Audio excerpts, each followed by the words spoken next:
right? I remember covering the murder of Chandra Levy, the intern here who went missing here in Washington, D.C. a few years ago. And I remember one of the jurors who I interviewed afterwards said that one of the things that they looked at during the testimony in the death of Chandra Levy was they looked at Chandra Levy's mother, and they watched her father, her mother, and just watched their reaction. And that was a factor in their deliberations. They acknowledged that. And so, yes, family members, prosecutors often ask for as many family members who could come to a trial, particularly the opening statements, to be in the courtroom so that the jurors can see how loved this victim was. And that's key. And the same thing with on the defense side. The defense will ask all the family members to come so that the message is sent to jurors how loved this defendant is. And this defendant is not who prosecutors say he or she is. So yes, not having those faces, not having that emotion in the courtroom, not having people crying, family members crying, but having to leave the courtroom, that is makes this whole proceeding a little bit more, maybe a little bit more down the line and stricter, if you will, and where people can only focus on the evidence, but that emotion is often factored in by jurors, and they have said so on numerous occasions. Yeah, and I don't want to leave James out of this conversation either. James, we've heard from Holly Bailey, who confirmed that no one has been in the Chauvin family seat since March 8th. And March 8th is when the week they started the jury selection process. So he has not had any physical support there in the courtroom. And then you add on to that, he has had his former boss and colleagues coming up today who will be potentially speaking out against his conduct. How damaging do you think that might be, those two things, not having a family member and also having former colleagues speak out against him? How damaging could that be for the defense? I think it is damaging for the defense. The jury might not recognize that the Chauvin family member seat is empty because they wouldn't know that's missing. It's not like that person would be introduced. But I do think it certainly has to add to Chauvin's feeling of isolation. And obviously he's had family troubles that have been documented, and it would be incredibly hard to be sitting in a trial. Wearing a mask lets you hide some of your emotions, but watching your old boss talk about how he thinks you killed a man, that you shouldn't have. So as Keith noted earlier correctly, the police federations and unions, they're paying for the defense, but a lot of law enforcement, including the chief in Minneapolis, have in a lot of police chiefs elsewhere, have said very loudly that Derick Chauvin is not one of them. They've rejected him. They fired him from his job last year. So all of that certainly, I think, combines to create a feeling of isolation, and you do really wonder what is in his head. And it is striking that he hasn't really looked at jurors and made eye contact. I think that's one of the reasons he's taking so many notes, so that he doesn't have to look up and be darting his eyes around.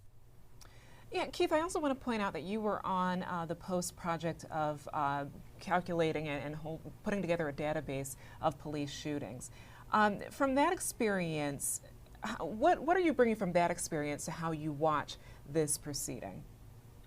Right, when we did the Fatal Shooting Project back in 2015, one of the things that really jumped out that we discovered, tracking all these police killings, from January 1 through December 31st, was that, yes, the white men overall were killed more than anyone else by police, but the majority of them were armed.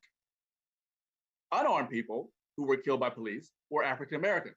African American men were twice as likely to be killed who were unarmed than armed officers, than unarmed white people. So that's what jumped out in this whole case, this trial.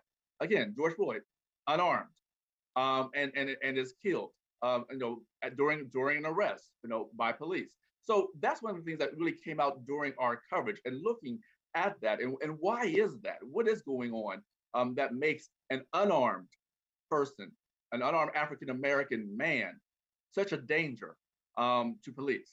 And so that's one of the things that really jumped out. And as James also mentioned, there are a lot of police officers who are saying that what happened here should not have happened. It was against protocol, against policy. And when bad police officers, their words, not mine, when bad police officers do things, it makes all of us who are trying to do the right thing look bad. And so to hear officers on the stand, I don't recall ever hearing. All right, Keith, I think I'm going to have to interrupt you because we're seeing the judge, so let's go ahead. Thank you so much for that point. We're going to go ahead to the Hennepin County Courthouse. Exhibits 75 and 267. Those are received. Thank you, Your Honor. The state calls John Edwards.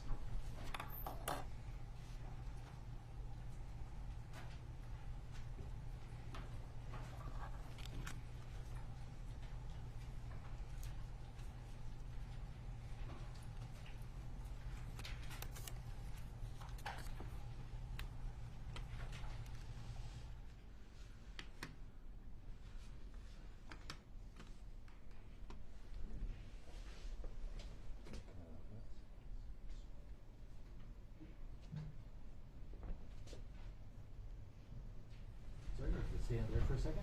Raise your right hand. You swear or affirm under penalty of perjury that the testimony you're about to give will be the truth and nothing but the truth? Yes, sir. Have a seat.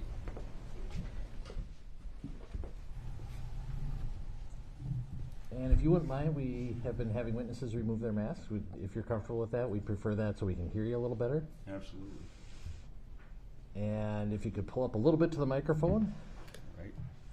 And start by stating your full name, spelling each of your names.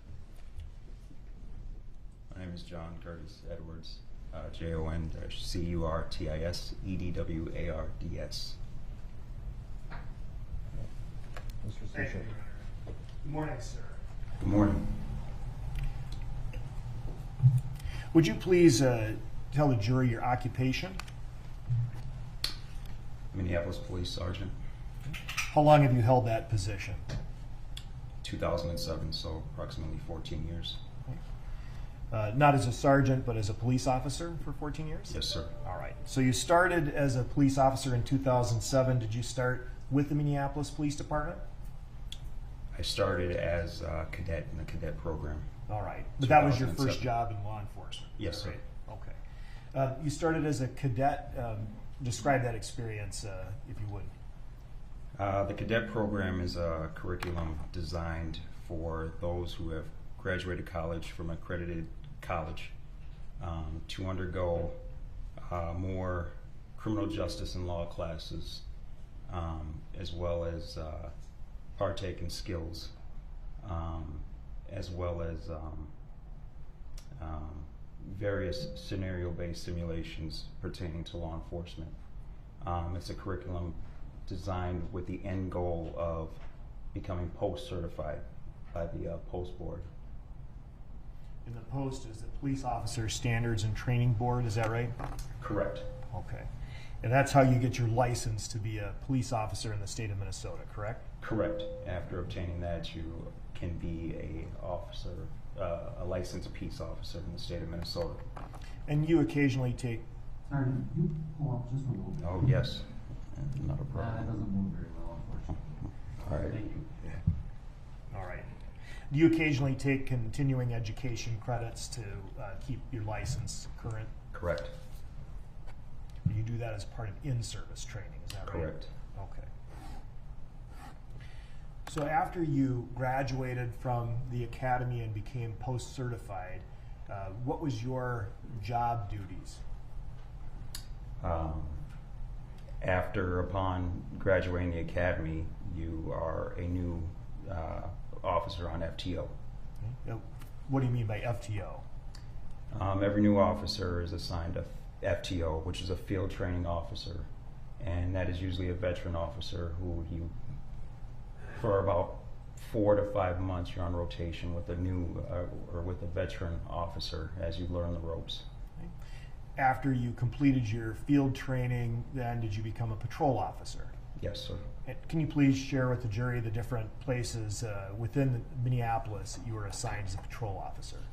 So I finished my FTO a rotation in the 3rd Precinct, South Minneapolis. From there, I went and was assigned to the 5th Precinct, and that is also South Minneapolis, located off of 31st and Nicollet, where I was a patrol 911 responder. And I primarily worked the night shifts. I worked middle watch shift and our dog watch shift. Our dog watch shift just pretty much means overnights. We started at the nighttime and the shift ends when the sun comes up. So my journey started on the night shifts in the 5th Precinct. Okay. Now, through the course of your MPD career, you've been assigned to different units or teams, is that right? Yes, sir. One of those was a community response team, is that right? Yes. I did approximately maybe a year and a half in our CERT team, community response team. That is a unit that's not bound by 911 patrol. That is a unit that's primarily focused on crime patterns that are happening within that precinct. So we did a lot of burglary suppression, robbery suppression, prostitution, things of that nature that were highly focused on specific crimes in that precinct. You've also been assigned to the community engagement unit, is that right? Yes, sir. And could you describe what that unit is? Let me take some water for this. So I was in the community engagement unit for approximately 2 years.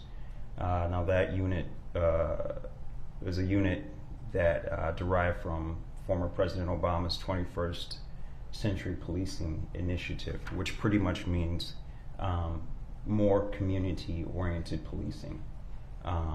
And that unit that I was a part of was primarily focused on the specific needs of the community. So I worked directly with members of the community, things of like neighborhood watch organizations, a lot of meetings, but it was specific to specific needs of the community, and we weren't 911 patrol. And after you finished that assignment, you mentioned that your current rank is that of sergeant, is that right? Yes, sir. Okay. On leave right now. And you had to take a test to be a sergeant and then get selected, correct? Yes, sir. And so now you're a patrol sergeant.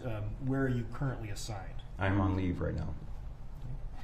Prior to that, immediately prior to starting your leave, what precinct I was were you assigned to the 3rd Precinct dog watch shift, the overnight shift.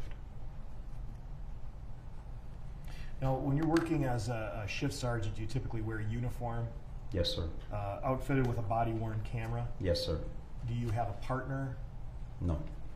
I'm one of 3 sergeants that are on that shift, though, but no partner. Are you assigned a car?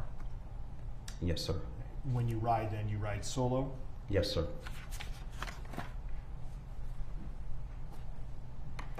Now, you've, as a Minneapolis police officer, you've signed a certification that you're familiar with various Minneapolis Police Department policies, is that right? Yes, sir. And as part of that, in addition to all of the policies that have been introduced, we're just going to focus on that of critical incident response, all right?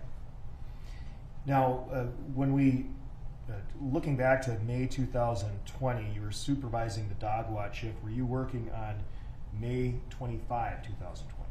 Yes, sir, I was. Okay. And when do you recall beginning your shift? Like I said, I'm the dog watch shift. Our shift started at 20-30 hours, which is 8:30 p.m. And what's the first thing you do when you start the shift? First thing I do is conduct roll call with my officers. Describe what the roll call involves. Roll call is basically attendance, making sure all the officers are there, everybody's there, accounted for, they're ready to work. It's a time where we pass along pertinent information about what has gone on during the day, or maybe what crime patterns and things to be aware of. And if the officers have anything that needs to be brought to the table, they can as well. Roll call concludes with me giving the officers their squad assignments and then sending them on their way so that they can start answering 911 calls. And do you typically receive information from the previous shifts that you can pass it along to the officers you're sending out in your shift? Sometimes. Sometimes, yeah. You're generally familiar with the officers that you personally supervise? Yes. And other officers within the 3rd precinct? Are you familiar with other officers in the 3rd precinct who are not necessarily on your specific shift? Oh, yes, yes. Are you familiar with an individual named Derick Chauvin? Not personally, but I do know who he is. Okay. Do you believe you'd recognize him if you saw him? Absolutely. Do you see him in the courtroom today? Yes. Would you please point to him and... Okay, thank you. Your Honor, may the record reflect that the witness has identified the defendant? How do you know him? Like I said, I don't know him personally. We worked out of the same building, but we worked on different shifts. I wasn't his direct supervisor. Sort of a name and face recognition. Absolutely. Ever socialized outside of work? No. Are you familiar with an officer named Tu Tao? Yes, I know who he is. Okay. Is it the same nature, basically the same type of relationship as the defendant? Yes, we worked out of the same building, but we were on different shifts. And Thomas Lane? Yes. How would you describe your relationship with Thomas Lane? He was also on the mid-watch shift, but Thomas Lane did do a rotation when they were new on my shift, and I believe he was on my shift for about a month when he was, I think it was probably his 2nd month on the job. Have you ever interacted with him outside of a work setting? No, sir. And Alexander King? Him as well. Same relation. He and Officer Lane were both on my shift for approximately a month, and I believe that was also his 2nd month of being on the job. So I'd like That was to... while they were on their FTO rotation. They rotate between different shifts. Thank you. Yeah. I'd like to then bring you back to that roll call on the date in question. Did you receive a telephone call around roll call time? I believe the phone call was shortly, just as roll call concluded, yes. And who was that phone call from? I received a phone call from Sergeant Kluger, who was the mid-watch sergeant. Do you recall what Sergeant Kluger, let me back up.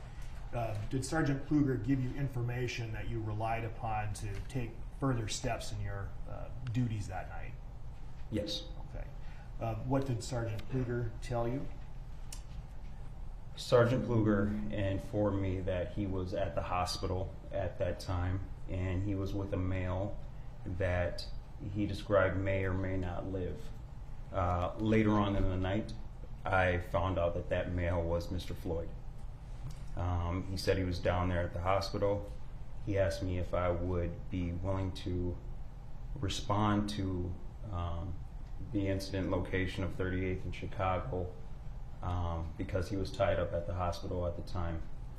He asked me if I would respond down there just to make sure, just in case we had to secure that area and make contact with any of his officers that were there on scene still, because this had the potential to be a possible critical incident. Can you describe then what you mean by critical incident?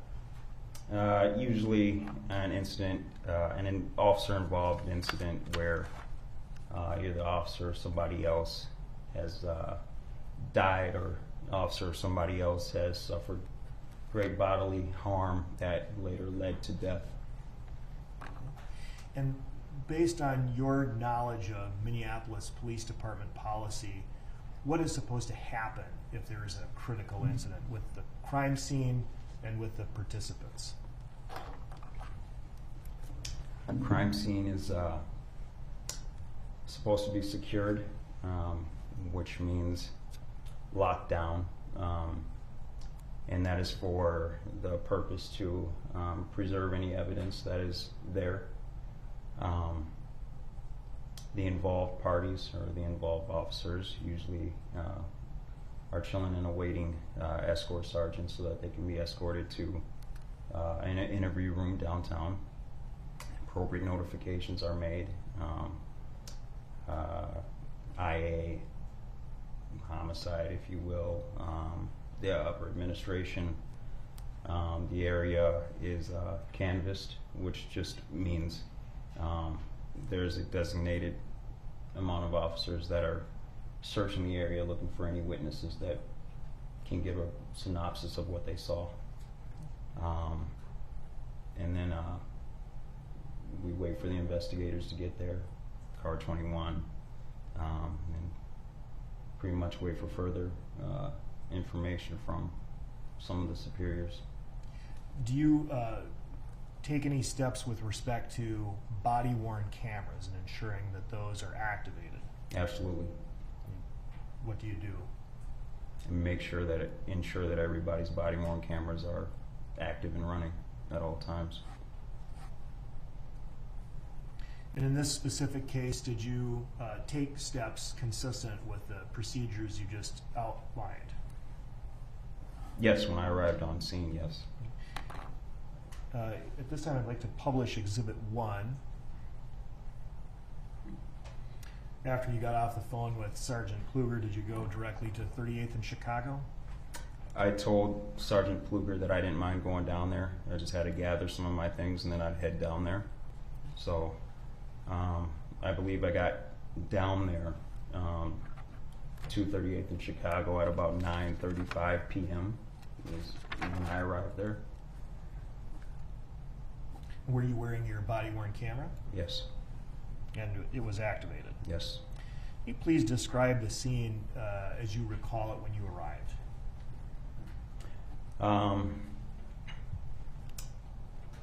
38th in Chicago, so it's kind of a high-profile area. 38th Street and Chicago Avenue are both major thoroughfares in South Minneapolis. When I arrived, the only people that were there were Officers King and Lane, it seemed. There wasn't very many other people around when I arrived there. Now, you indicated that your body-worn camera was activated, and prior to testifying today, you've had an opportunity to review various still photographs taken from the footage of your body-worn camera. Is that right? Yes. And at this time, Your Honor, I'm going to offer Exhibits 81 through 95, which are images taken from Sergeant Edwards' body-worn camera. Any objection? 81 through 95 inclusive are received.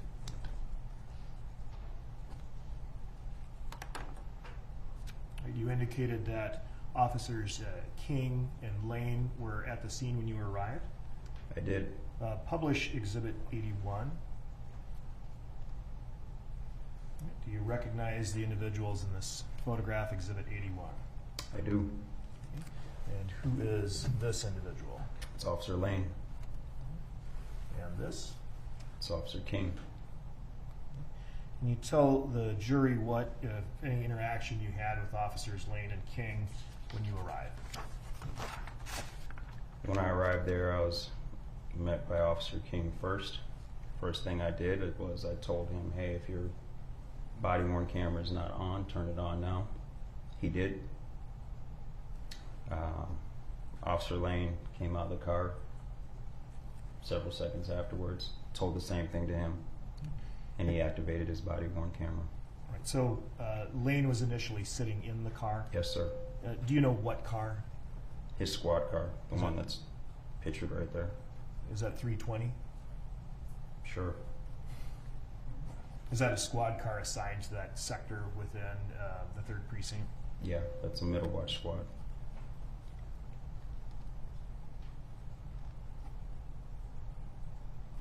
After you instructed both officers to activate or make sure their body-worn camera was activated, did you tell them anything else they needed to do?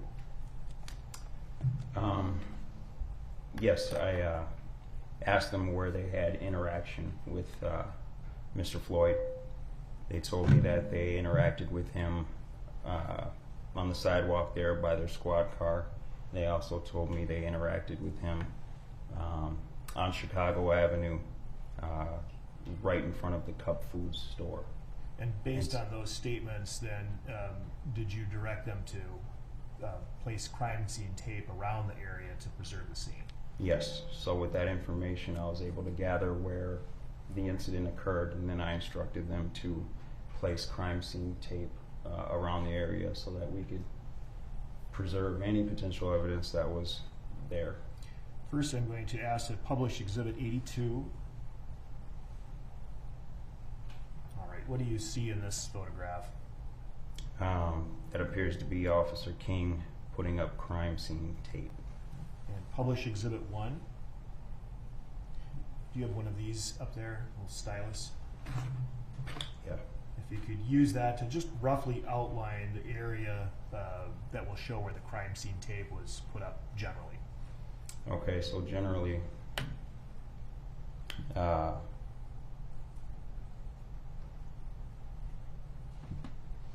their squad was right here at the time. This is different. Their squad was here. Mr. Floyd's vehicle was right here. I had them encompass this whole area. So crime scene tape was around that whole intersection. It encompassed the entire intersection.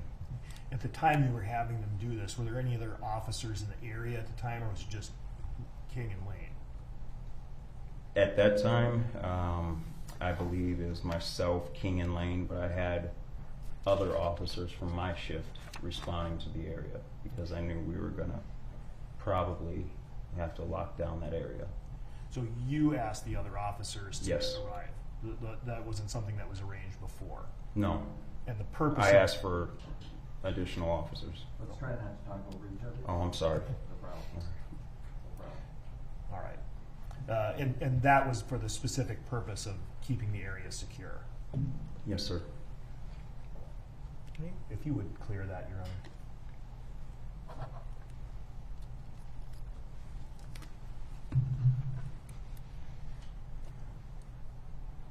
And at some point, did you learn that this, in fact, was a critical incident? Later on in the night, yes. But you were taking steps to secure the scene as if it were going to be a critical incident before that. Yes, sir. So at this point, did you really know anything about what had happened that caused you to be called out there specifically? No, I didn't know specifics. No, at that point, I had very little specifics. For I example, was waiting for more phone calls from Sergeant Kluger for more direction of what was going on. for example, you didn't know the defendant was involved at that point. Is that right? Correct.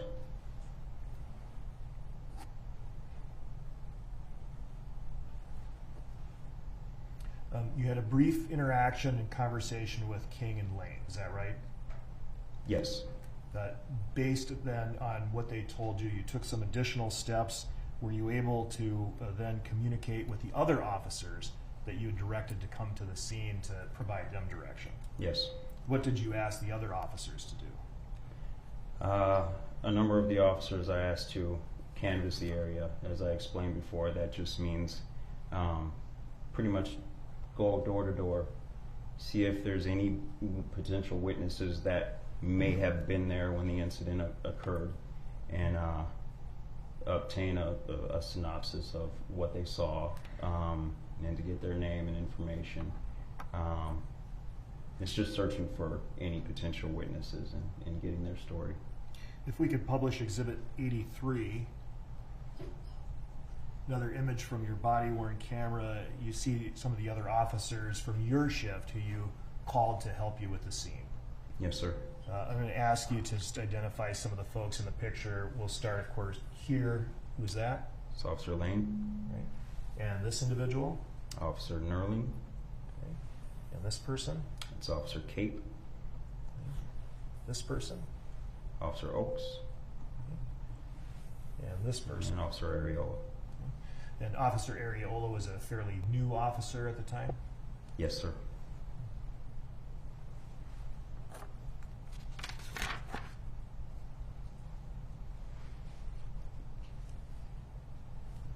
Now, would you please tell the jury just sort of the scope of the security you provided to this scene at that time during these it was the early morning hours now of May 26th, is that right? Yes, sir. What did you do?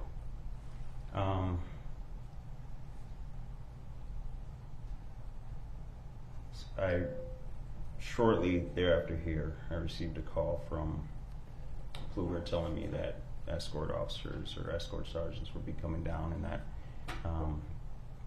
he was still downtown or at the hospital. I had been notified, and appropriate people in administration had been notified, and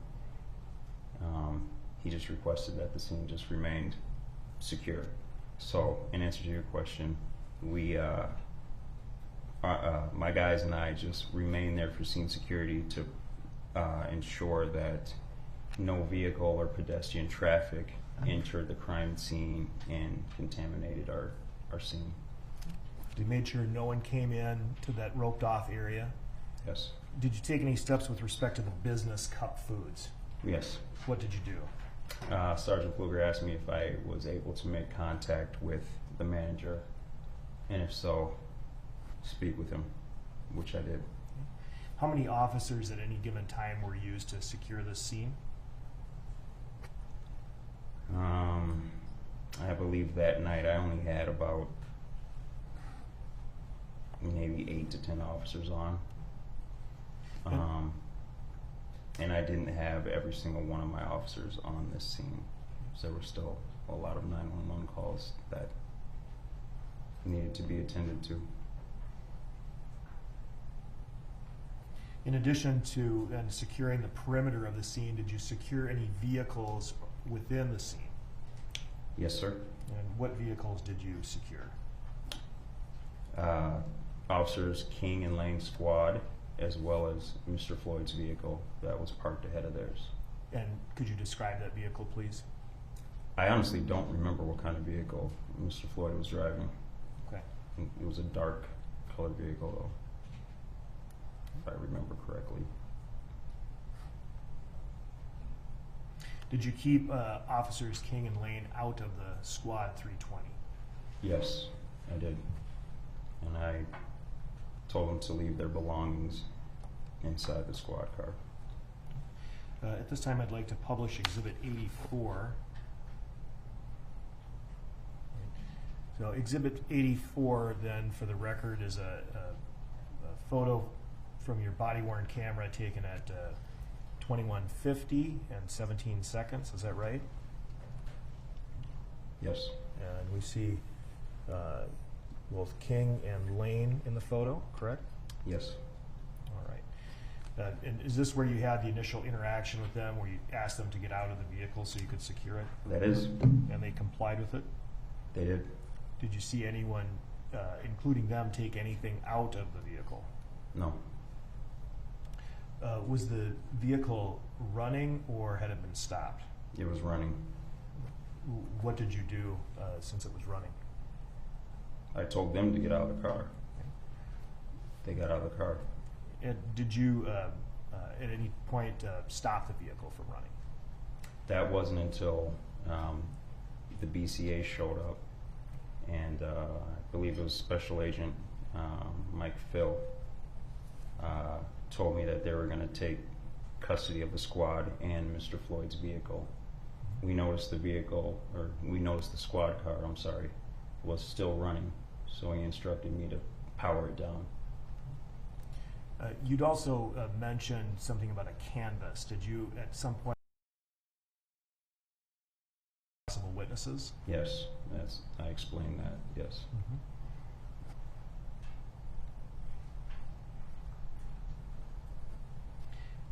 And what, since you didn't know much about what had happened, what were you asking the officers to look for? Anybody that may have been in the area at the time that the incident occurred.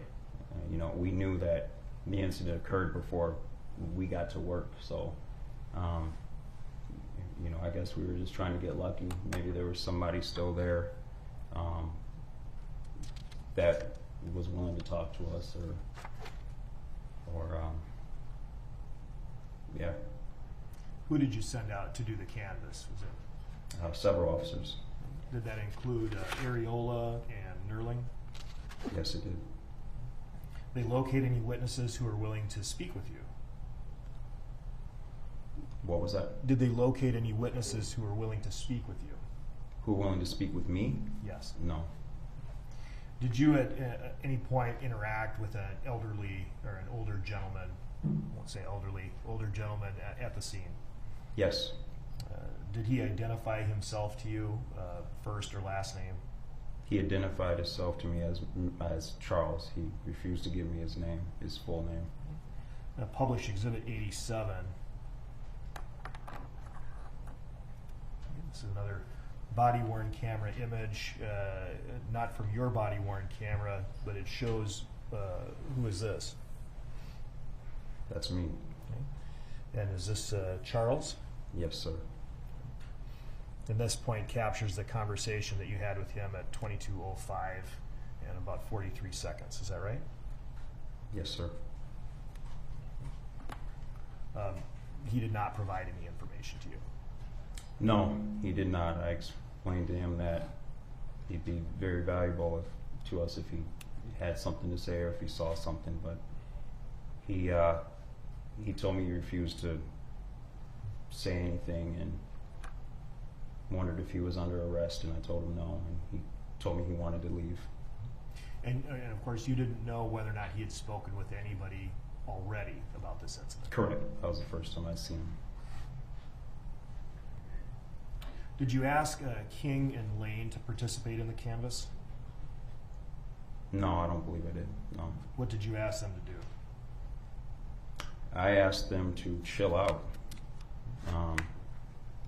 because later on I knew from Sergeant Pluger that he had a couple of escort sergeants coming down to transport them to interview room 100. Publish Exhibit 85. All right, looking at Exhibit 85 from your body-worn camera at 21:51:25, you see officers Lane and King. Were they standing where you told them to stand, waiting where you told them to wait? Correct. And at this time, you instructed them to keep their body-worn cameras activated. Is that right? Correct. Do you recall speaking with any other potential witnesses while you were at the scene? No, I don't. Do you recall entering Cup Foods? Yes. Yes. Speak with anybody at Cup Foods? Yes. Like I said before, Sergeant Pluger asked me to see if I could make contact with the manager there at Cup Foods, and I did, and I spoke with him. Publish Exhibit 86. All right, this is an image from your body-worn camera at 21:54 and 32 seconds. Who is that individual? I do not remember his name, but he is the manager there at Cup Foods. And did you learn whether or not he was a witness to the interaction between the police and George Floyd? He said he didn't witness anything. I had a brief conversation with him. When you arrived, you testified that you had taken control of the scene, right? As the sergeant, you were the ranking officer there. Yes, sir. At some point, did another ranking officer arrive at the scene? Yes. Lieutenant Zimmerman from Homicide arrived at the scene shortly after, as well as Sergeant Dale. Publish Exhibit 88. All right. I know that that's a little hard to see, but can you identify the people in this photo? That's myself, and that's Lieutenant Zimmerman. Okay. When did he arrive approximately? If you could take the cutout out. When did he arrive approximately? Yes. I couldn't tell you the time he arrived. I can tell you the timestamp that I'm seeing right there. Yep. 22:06. All right. So that would be 10:06 p.m. So even if not exact arrival time, this is pretty close in time to Lieutenant Zimmerman's first arrival? Yes. All right. When Lieutenant Zimmerman arrived, what happened with the scene? He came and just ensured that we had the scene secure. He came and ensured that we had officers that were canvassing the area for any potential witnesses that were still there.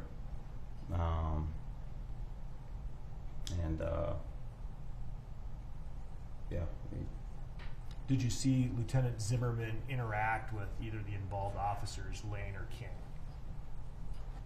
I don't recall seeing him interact with Lane or King.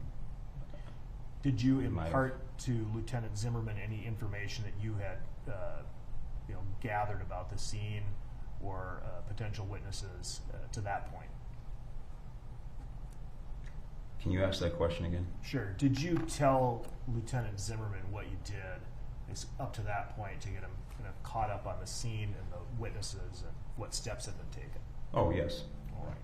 Did he direct you to take any further steps now he's a lieutenant, so I suppose?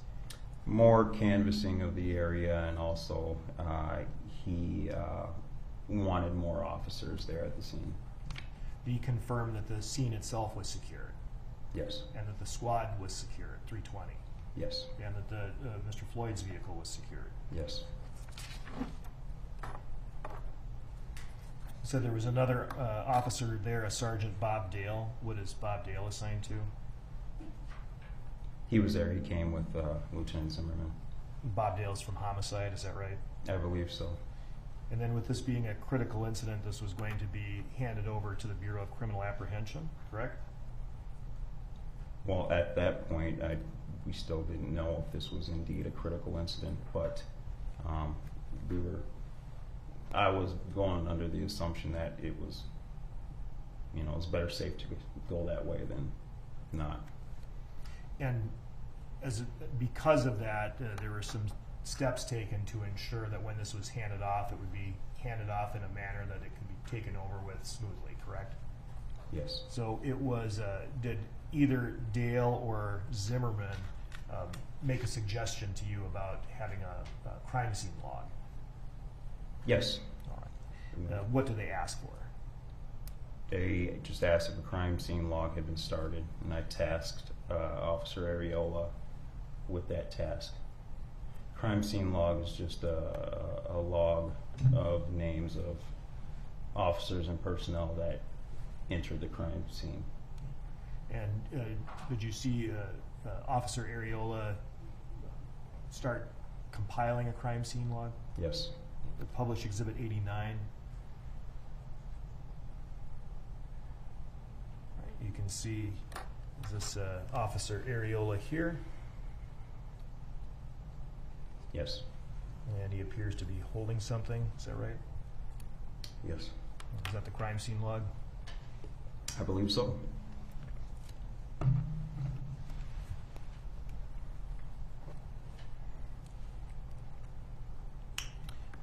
So as you testified, at some point you learned that Mr. Floyd had died, correct? Yes. And do you recall how you received that information? It was later on in the night, Sergeant Dale actually informed me that Mr. Floyd had passed away. Was that pretty shortly after Dale and Zimmerman had arrived? Yeah. Yes. About 10:13 p.m., is that right? It was sometime after Sergeant Dale and Lieutenant Zimmerman arrived. And after that point, were there arrangements made for transport officers to bring Lane and King to City Hall pursuant to critical incident protocol? There were. Did you watch that happen? Yes. Officers Walitsky and Officer Ashoff responded to the scene, and they were Officer King and Officer Lane's transport sergeants. Published Exhibit 90. There's additional body-worn camera footage. Do you see Officer or Sergeant Ashoff in this photo? Yes. Would you take your stylus and draw a circle? And Waletsky?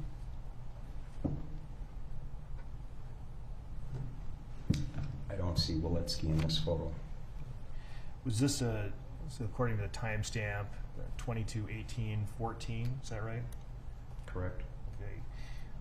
And that was around the time that the transport officers arrived, and I'm assuming the transport would have happened fairly shortly after that. Correct. And they transported Lane and King to, what is it, room 100 within City Hall? Room 100. And it was about, shortly after that, about 15 minutes or so later, that the BCA took over the scene.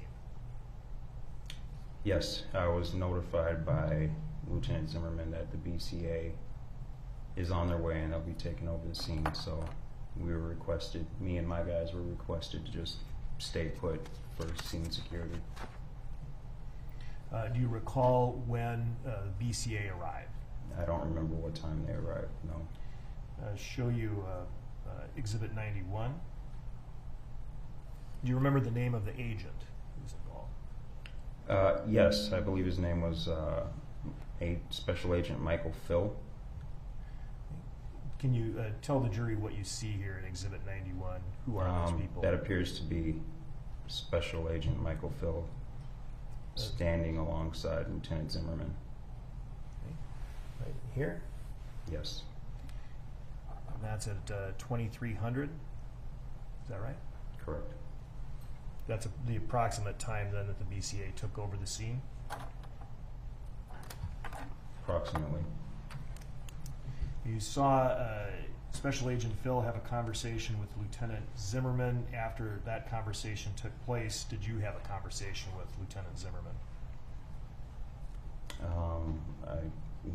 I believe I had a conversation with both of them afterwards. Okay. Brief interaction.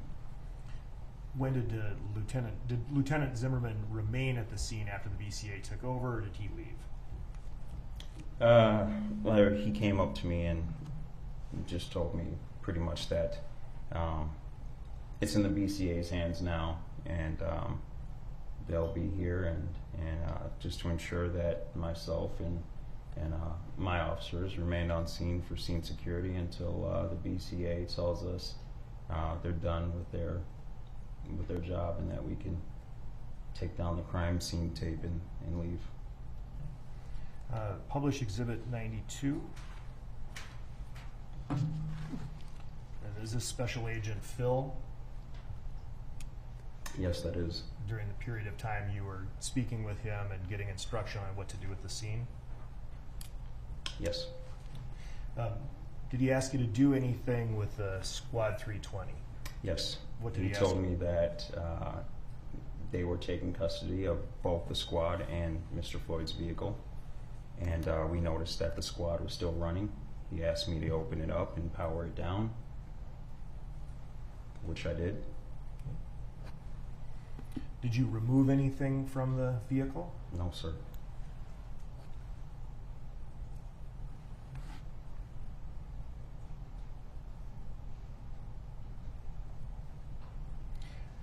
Now, at this point, the BCA has the scene, and you're no longer taking any investigative steps or collecting evidence. Is that right? Correct. But did you make observations of other officers doing those things, watching the BCA? Such as? Such as anything with the vehicle? No. No. Did I you didn't see anybody doing anything with the vehicles. Any other officer, if that's what you're asking. Did you see other officers taking photographs, looking at the vehicle? No, sir. Did you see any forensic scientists or people you recognize to be forensic scientists come onto the scene? Just the team of people that Special Agent Michael Phil had with him. And those There were were the several BCA people there. those were the folks who were allowed in the scene. Is that right? Yes. At some point, did you watch Mr. Floyd's vehicle be actually towed away by the BCA? Yes.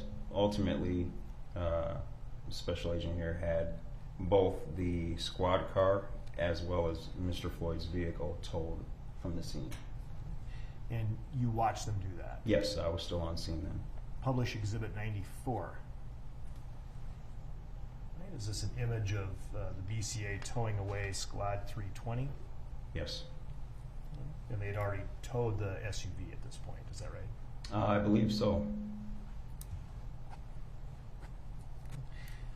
Can you tell the jury then what you did with the scene after the vehicles were towed away? After the BCA had the vehicles towed away, it wasn't very long after that Special Agent Michael Phil told me that they were all finished now and we could take down the crime scene tape and leave. Did you do so? Yes, sir. Publish Exhibit 95. This is at 3:34 and 54 seconds. What does this image show? That's at 3:34 a.m. and that's me. Those are my hands helping take down the crime scene tape. And so at this point, then the crime scene was cleared, no longer needed to be secured, and you would be able to exit the area. Is that right? Correct.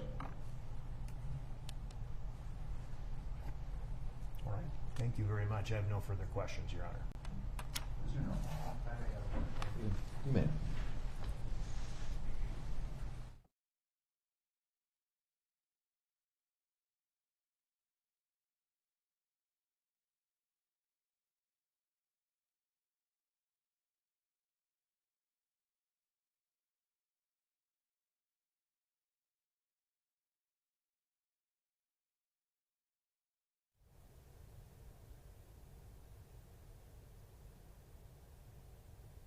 Okay, it looks like we have now entered a sidebar of sorts where Nelson. No questions. Thank you. Thank you, Sergeant. You may step down. Thank you. All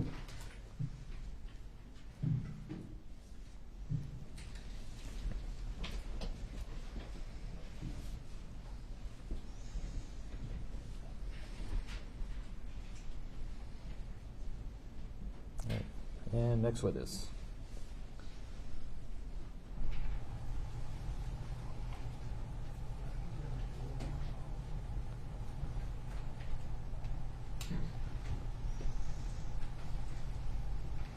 Your Honor, the state will call Lieutenant Zimmerman to the stand.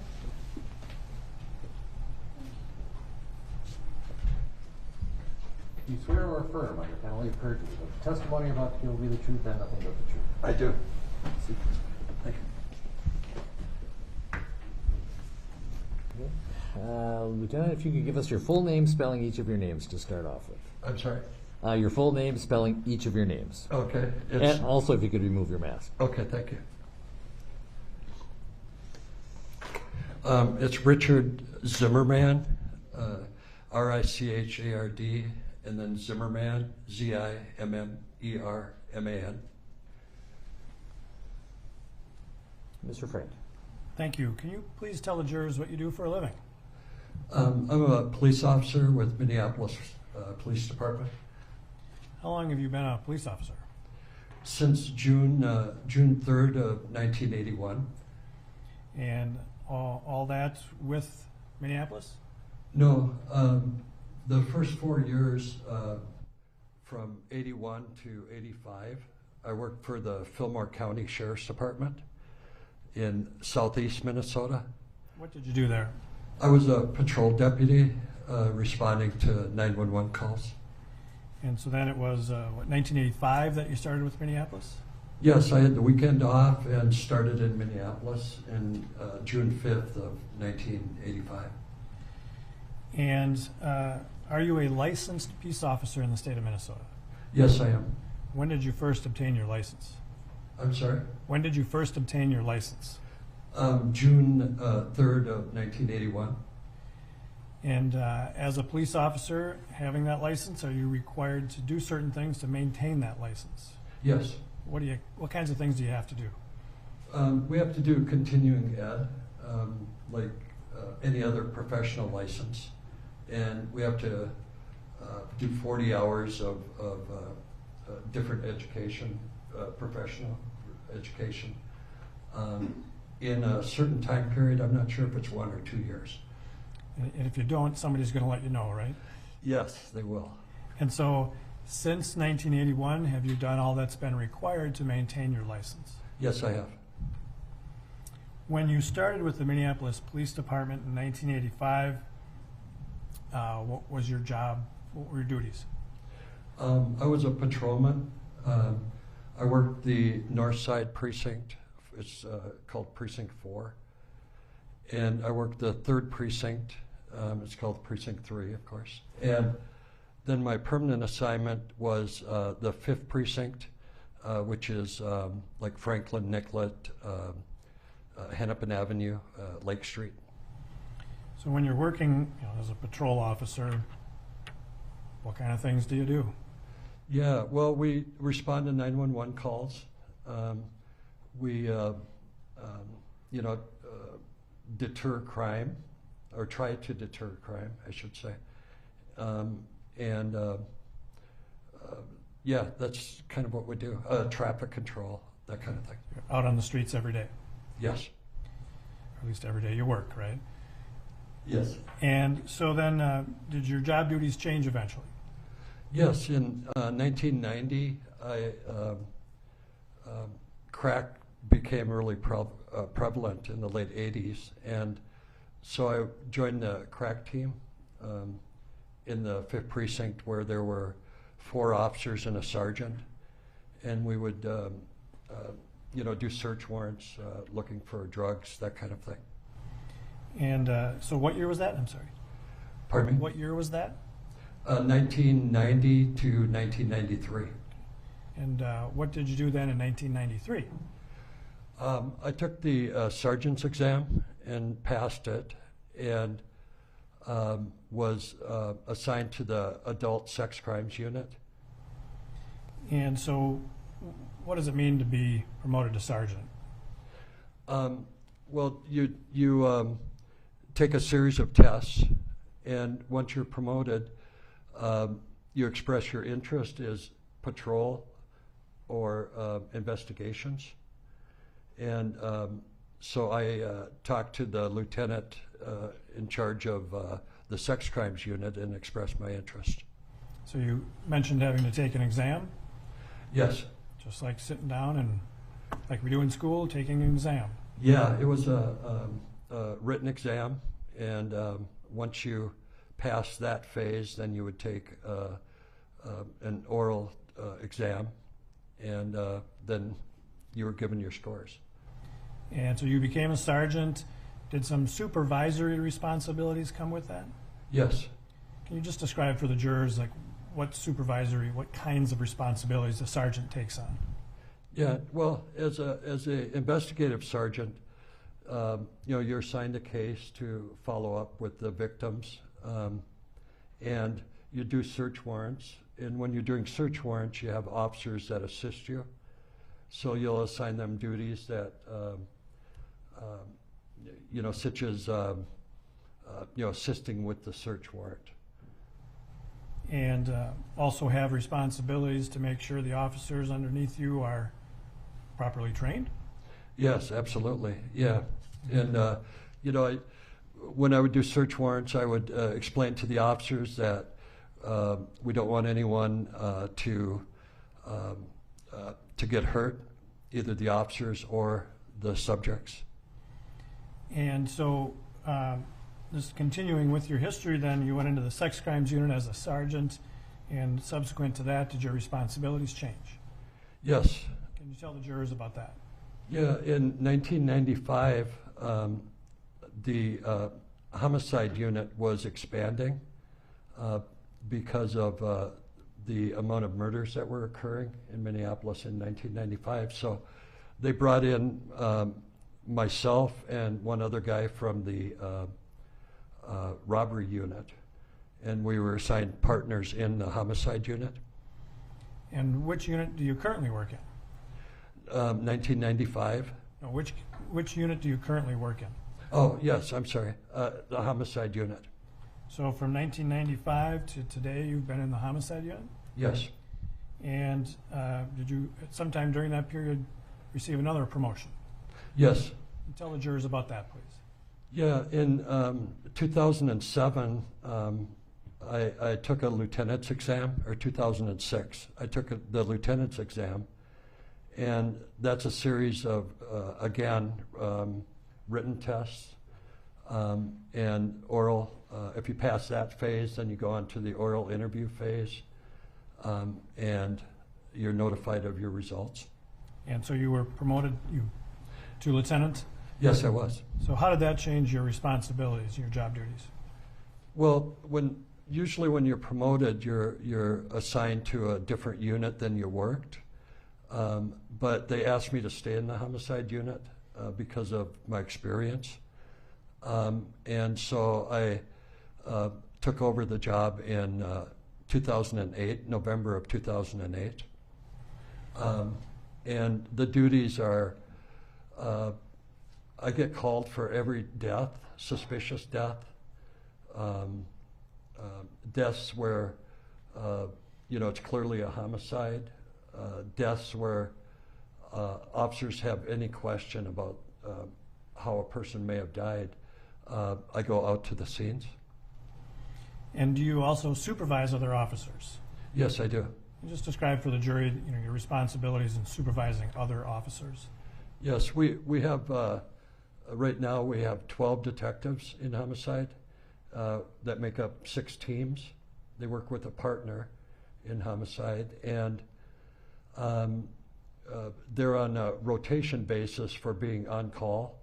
They're on call Monday through Monday, and when a team is on call, I'll go out to a scene, assess, what the death may be involved, and I'll call the on-call team to come in and start working the case. So you still respond to scenes? Yes. But you also supervise the work of the investigators? Yes.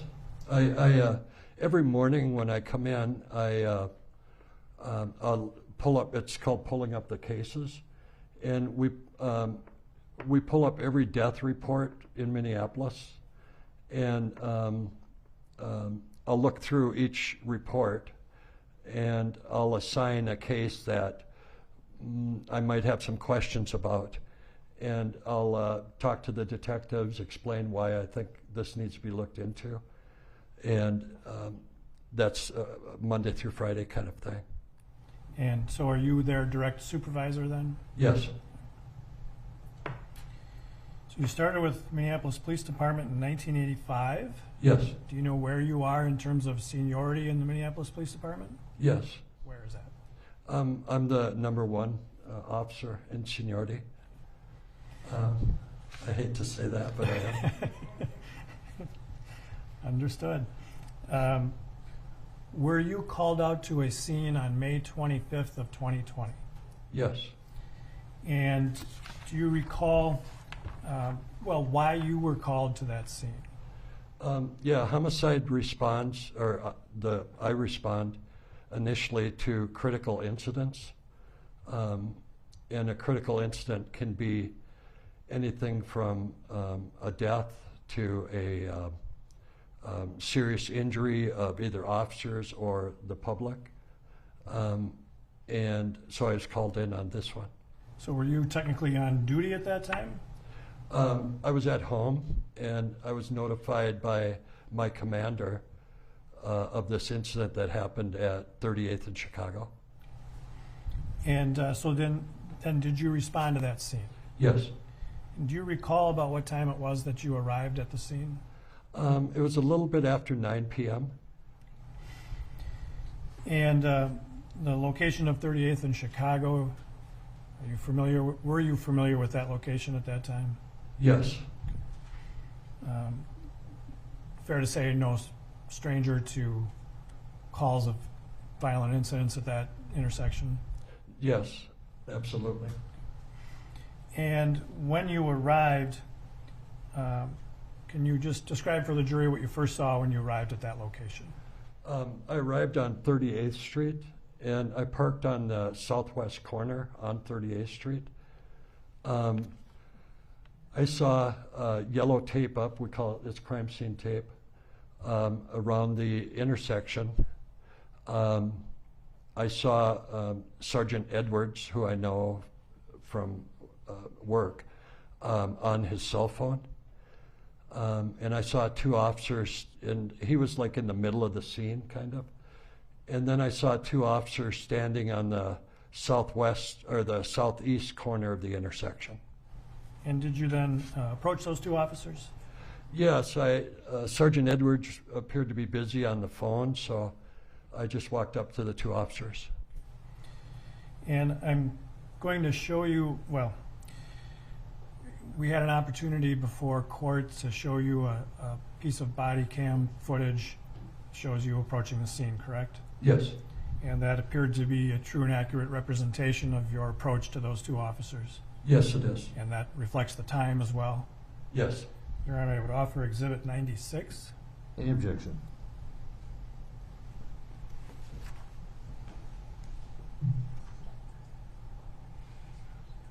No objection. 96 is received. Then we'll publish 96.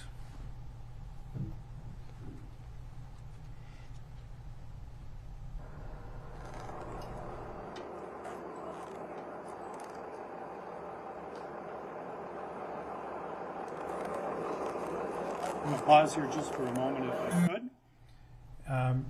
This is the intersection of 38th and Chicago, Yes.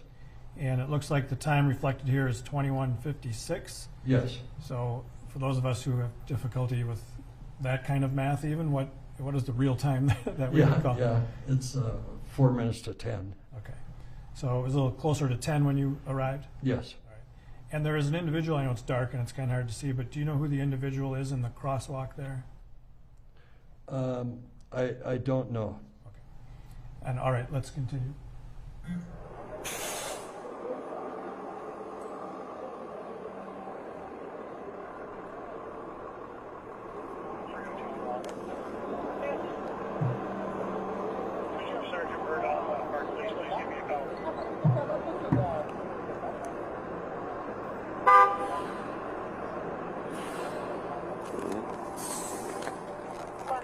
What is the rain? Where you call from?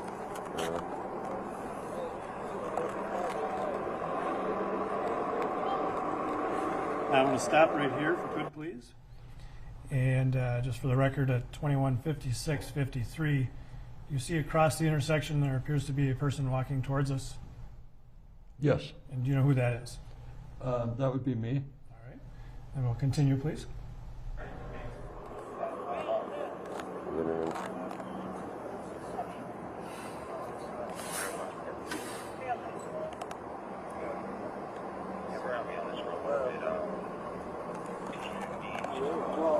I'll give these call back first. Okay, how you doing, Lieutenant? What's going on? All right, you can take that down. So it appears that you came to the scene in street clothes, right? Yes. All right. And that's the moment where you walked up and talked to the two officers? Yes, I did. Did you recognize those two officers? Yeah. No, I didn't. And you appeared to be on the phone. Do you recall who you were talking to? I don't know if it was my commander or a deputy chief. I'm not sure. Okay. So then when you arrived there, those two officers looked like you had just asked them a question. Did they give you some information about the incident? Yes.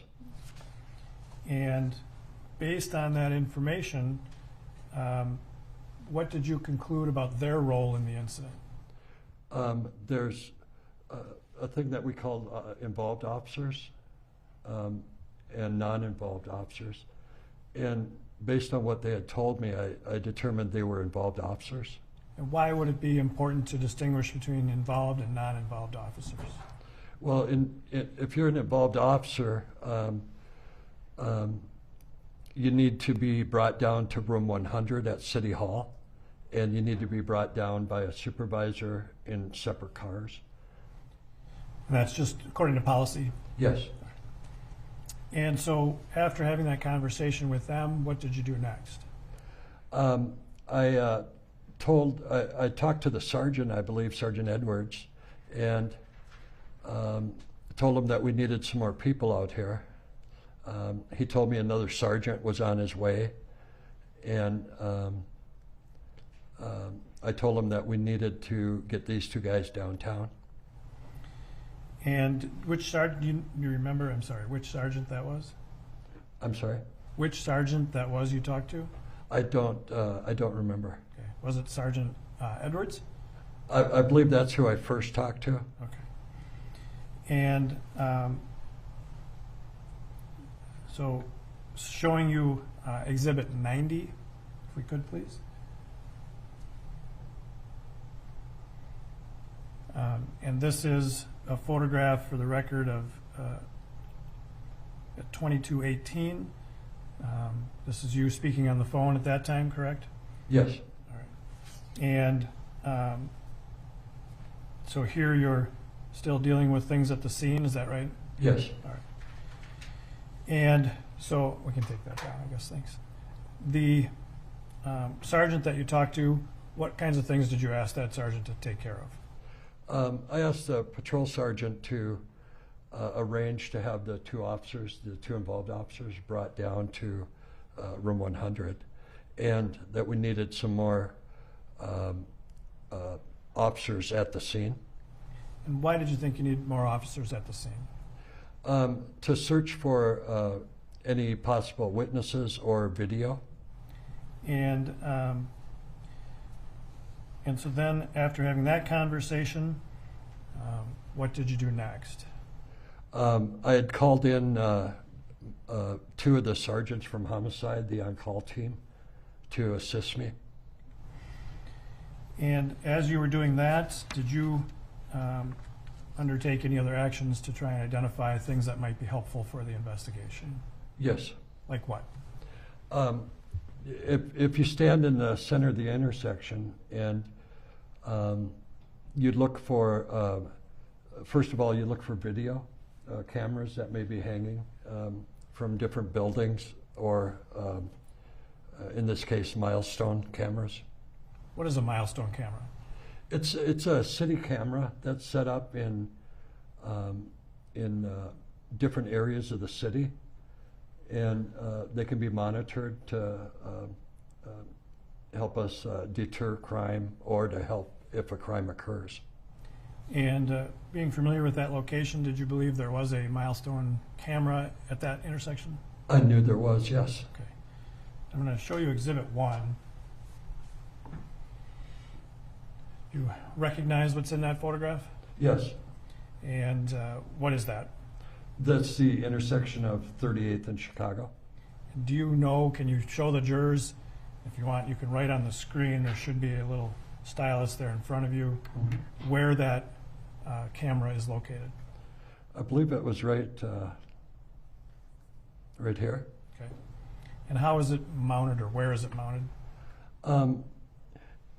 You know, I'm not sure if it's on a light pole or under a light pole, but it's mounted up high. Some kind of pole there. Right. Okay. In fact, sometimes we call them pole cameras for the obvious reason. Yes, right. The older guys do that. Older guys and me, is what you mean.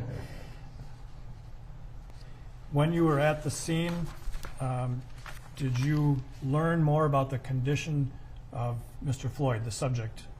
I did. Do you recall when, in your time there, you learned about that?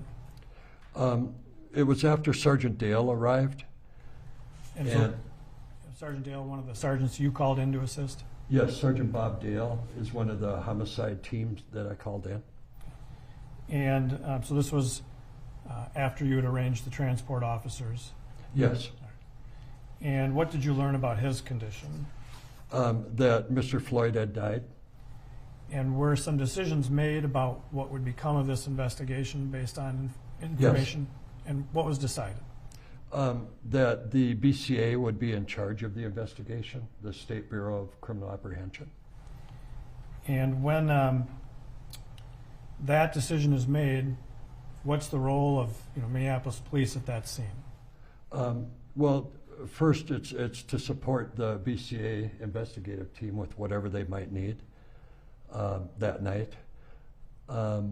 And also it's to secure any witnesses that we may find to see if they would be willing to talk to the BCA. Also, it's when you're at a scene, trying to locate any video cameras again and filling in the BCA agents that arrive. And in fact, at some point, did BCA agents arrive? Yes. And when they arrive, just describe a little bit for the jury what the process is and upon their arrival.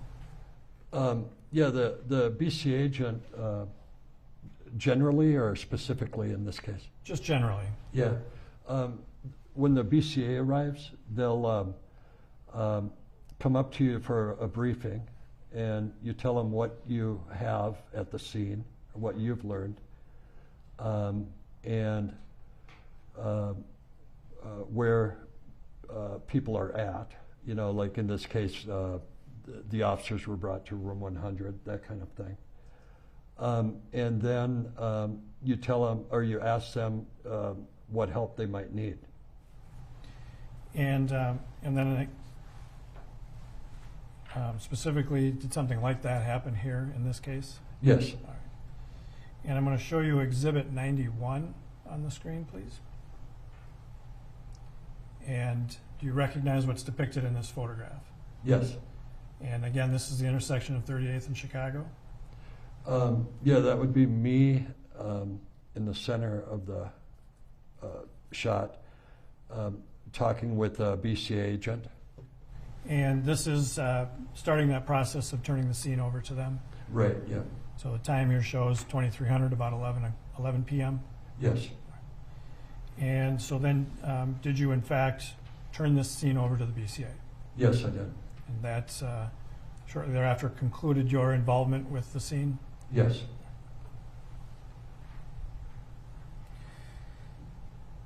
You talked earlier about the training you need to do to maintain your peace officer's license, correct?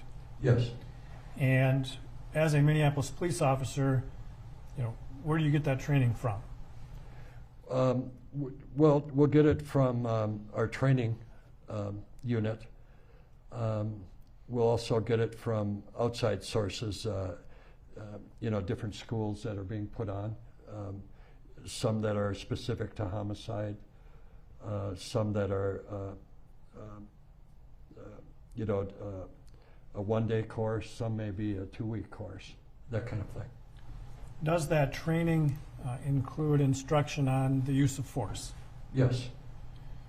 And how often do you get instruction on the use of force? Once a year. And how many officers have to go through that use of force training every year? Every officer on the police department. That includes the guy who's number one in seniority? It includes me, yes, absolutely. And when you, well, let me ask it this way.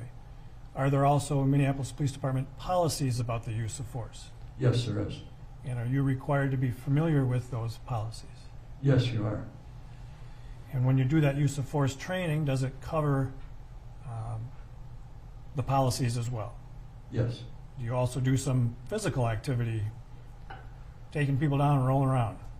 Yes, we have a mat that we use at our SOC center, and it's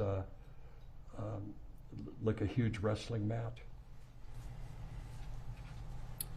And are you familiar with the use of force continuum? Yes. Is that part of the Minneapolis Police Department use of force policy? Yes, it is. Can you just describe in general what that means to the jurors? Yeah, so basically the use of force continuum is guidelines, or it's policy actually, that we have to follow.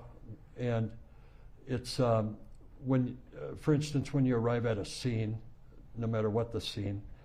The first level, the lowest level, would be just your presence at a scene in uniform.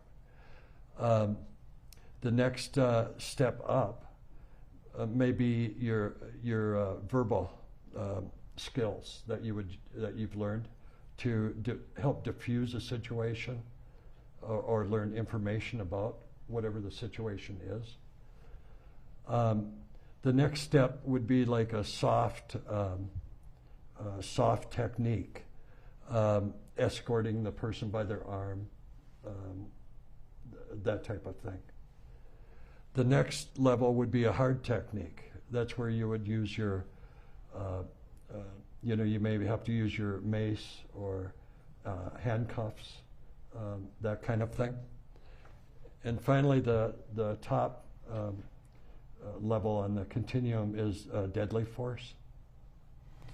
And so those levels change, how, under what, or for what reasons might that change? Yeah, well, if you're, say you arrive at a scene and somebody's pointing a gun at you or shooting at you, of course you go to the top level, and that's how they may change. So it's relative to the threat. Right, yes. And are there different kinds of force that officers can use?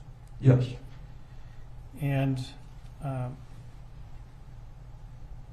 have you ever, in all the years you've been working for the Minneapolis Police Department, been trained to kneel on the neck of someone who is handcuffed behind their back in a prone position? No, I haven't. Is that, if that were done, would that be considered force? Absolutely. What level of force might that be? That would be the top tier, the deadly force. Why? Because of the fact that if your knee is on a person's neck, that can kill him. And in your training with the Minneapolis Police Department, over the years, have you received training on restraining people? Yes. Including the use of handcuffs? Yes. And when you are handcuffing somebody, when you handcuff them, what is your responsibility as an officer with regard to that person? Well, could I give you an example? Okay. Well, let me ask you this again. If you, as an officer, according to the training, you handcuff somebody behind the back, what's your responsibility with regard to that person from that moment on? That person is yours. He's your responsibility. His safety is your responsibility. His well-being and is your responsibility. Once you handcuff somebody, does that affect the amount of force that you should consider using? Absolutely. How so? Once a person is cuffed, the threat level goes down all the way, to they're cuffed. How can they really hurt you,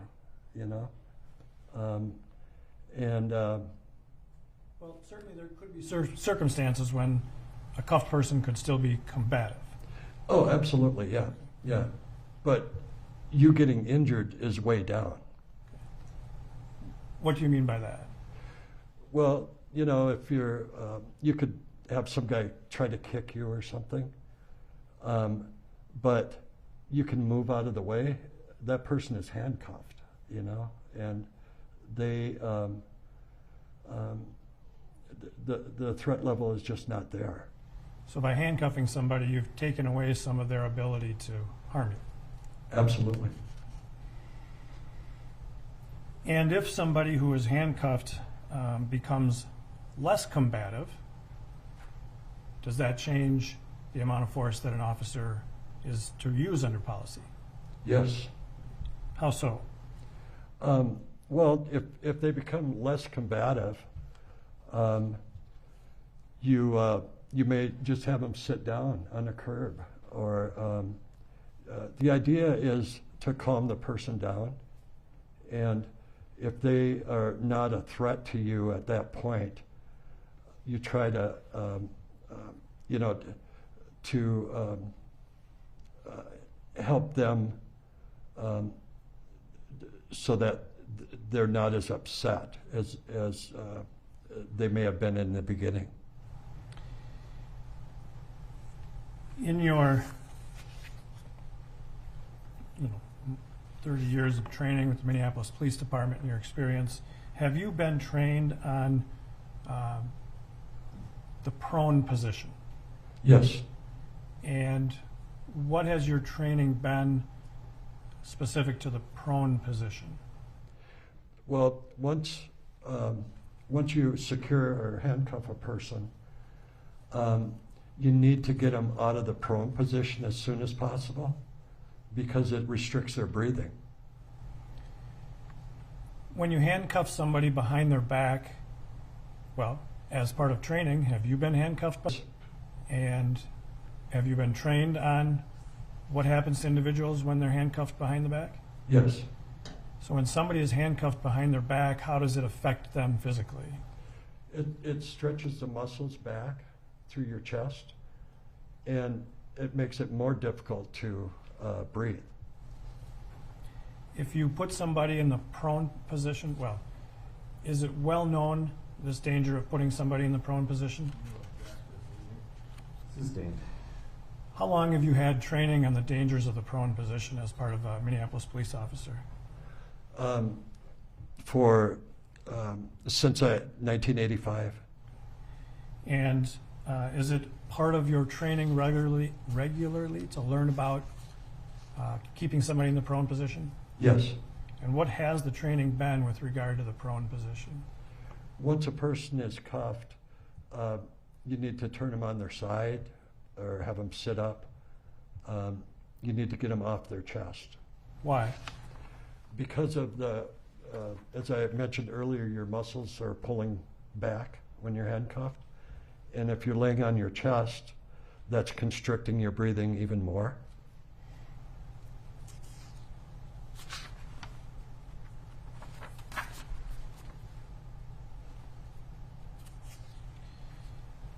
In your training as a Minneapolis police officer, are you provided with training on medical intervention? Yes. I assume you're not, taught to be paramedics, but you receive some level of training. Yeah, we're first responders, I think, is what our category would be. Does that include doing what we think of as CPR, chest compressions? Yes. And how often is that part of your training? CPR, it's like every other year or so. And as part of your training within the Minneapolis Police Department policies, is there an obligation to provide medical intervention when necessary? Absolutely. What is the general teaching that you get with regard to medical intervention? Well, again, it's been that you need to provide medical care for a person that is in distress. And would that be true even if you've called an ambulance to come to the scene? Yeah, absolutely. The ambulance will get there in whatever amount of time, and in that time period, you need to provide medical assistance before they arrive.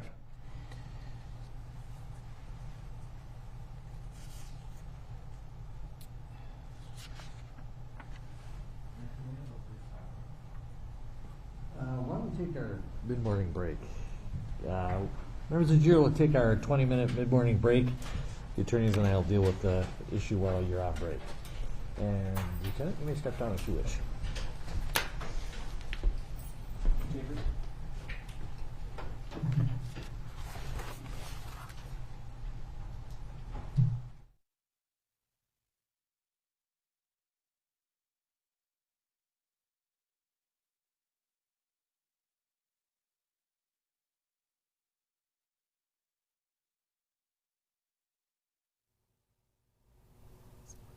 You are watching a special report from the newsroom of the Washington Post for the trial of Derick Chauvin. I'm Rhonda Colvin.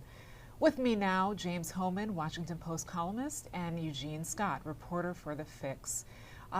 This section we've just been viewing right now before this break is basically setting up the talk about protocol, police protocol. We heard from one of the sergeants earlier who was on the scene, John Edwards. He discusses what he noticed when he got there and how he took control of the area. And the man we're hearing from right now, Mr. Zimmerman, is discussing use of force. Eugene, I want to start with you. How has this changed the tone of this trial? We heard a lot of emotional eyewitness testimony this week. Now we are hearing from Chauvin's own colleagues.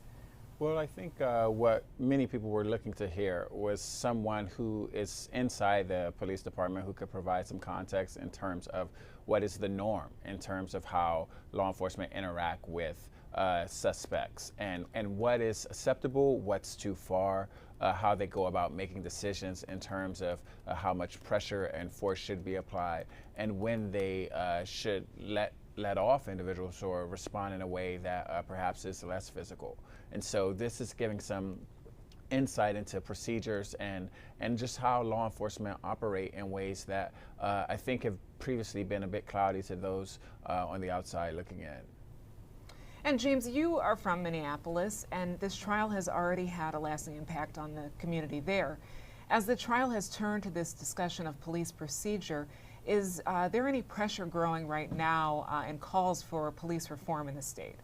Well, Rhonda, last July, the state passed a really dramatic bill that banned chokeholds, banned warrior-style training, requires officers to intervene if they see other officers committing misconduct, adds several new data collection requirements and oversight measures from the state on local police departments.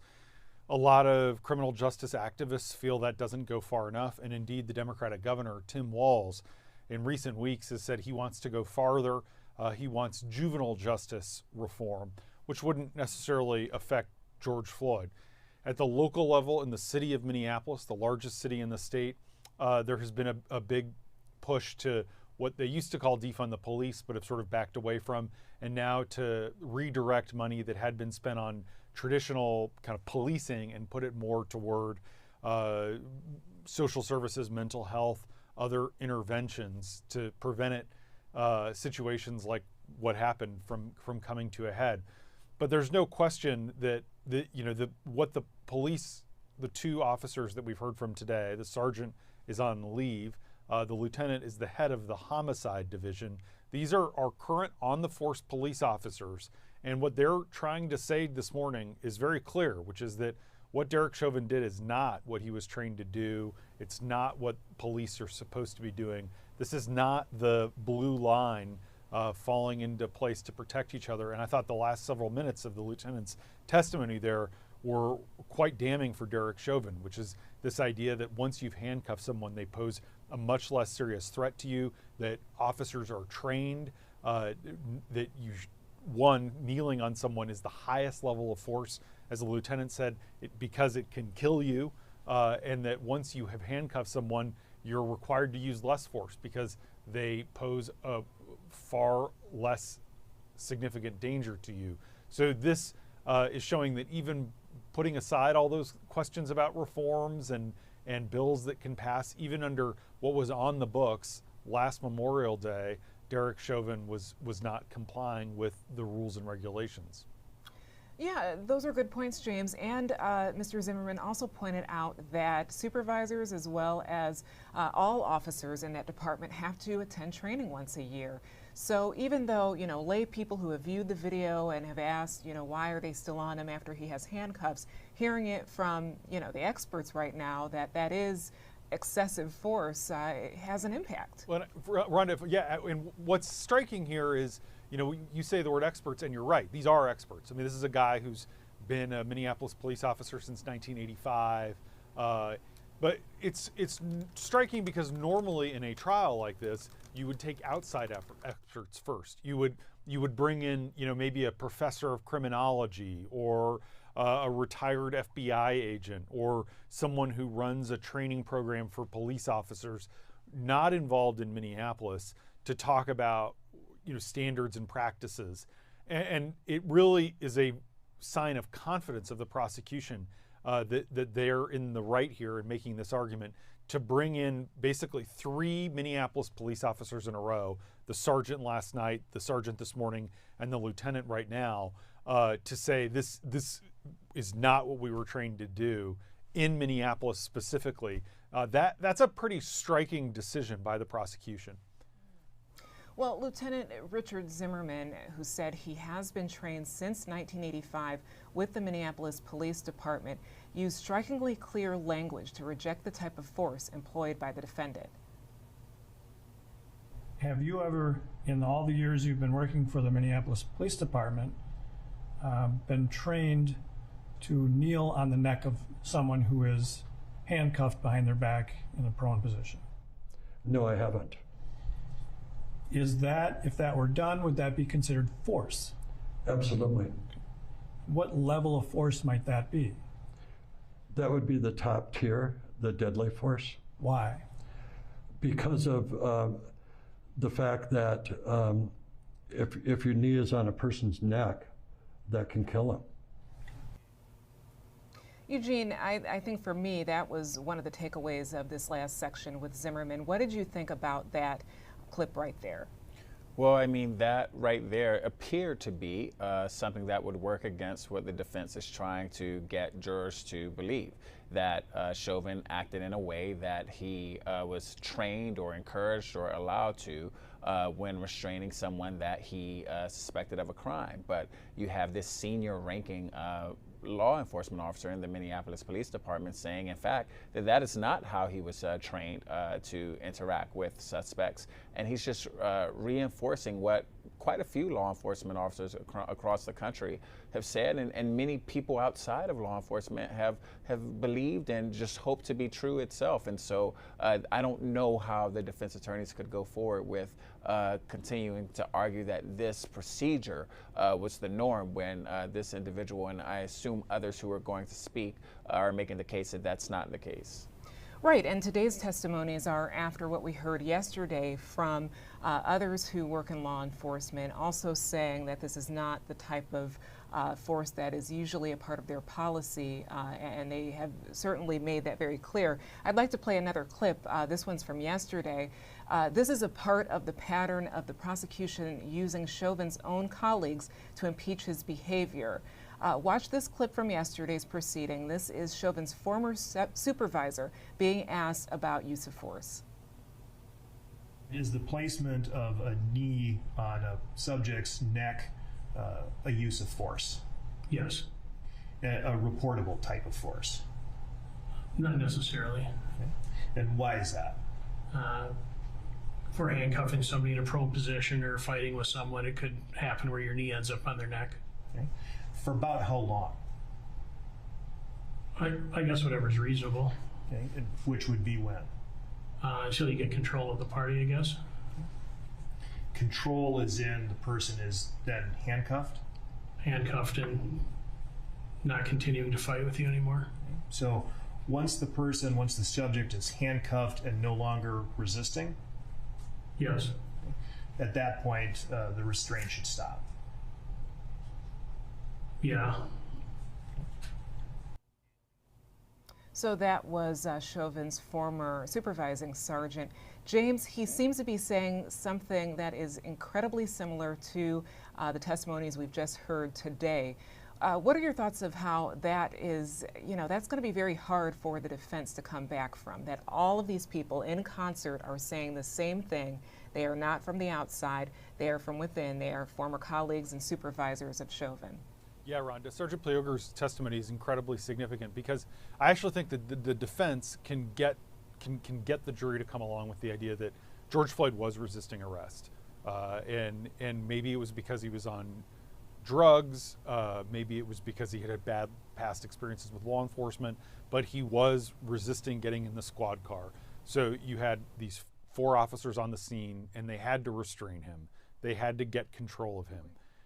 They didn't have to have Derick Chauvin's knee on his neck for 9.5 minutes. And that's where the defense, that's the huge burden that they have to figure out how to, you can sort of even justify the first 30 seconds, when he's still struggling and still flailing around. But the farther that Chauvin keeps his knee on, the more he shimmies to kind of push his knee deeper, and the fact that Floyd becomes non-responsive and he continues to push his knee deeper into his neck, that clearly is not what they're trained to do.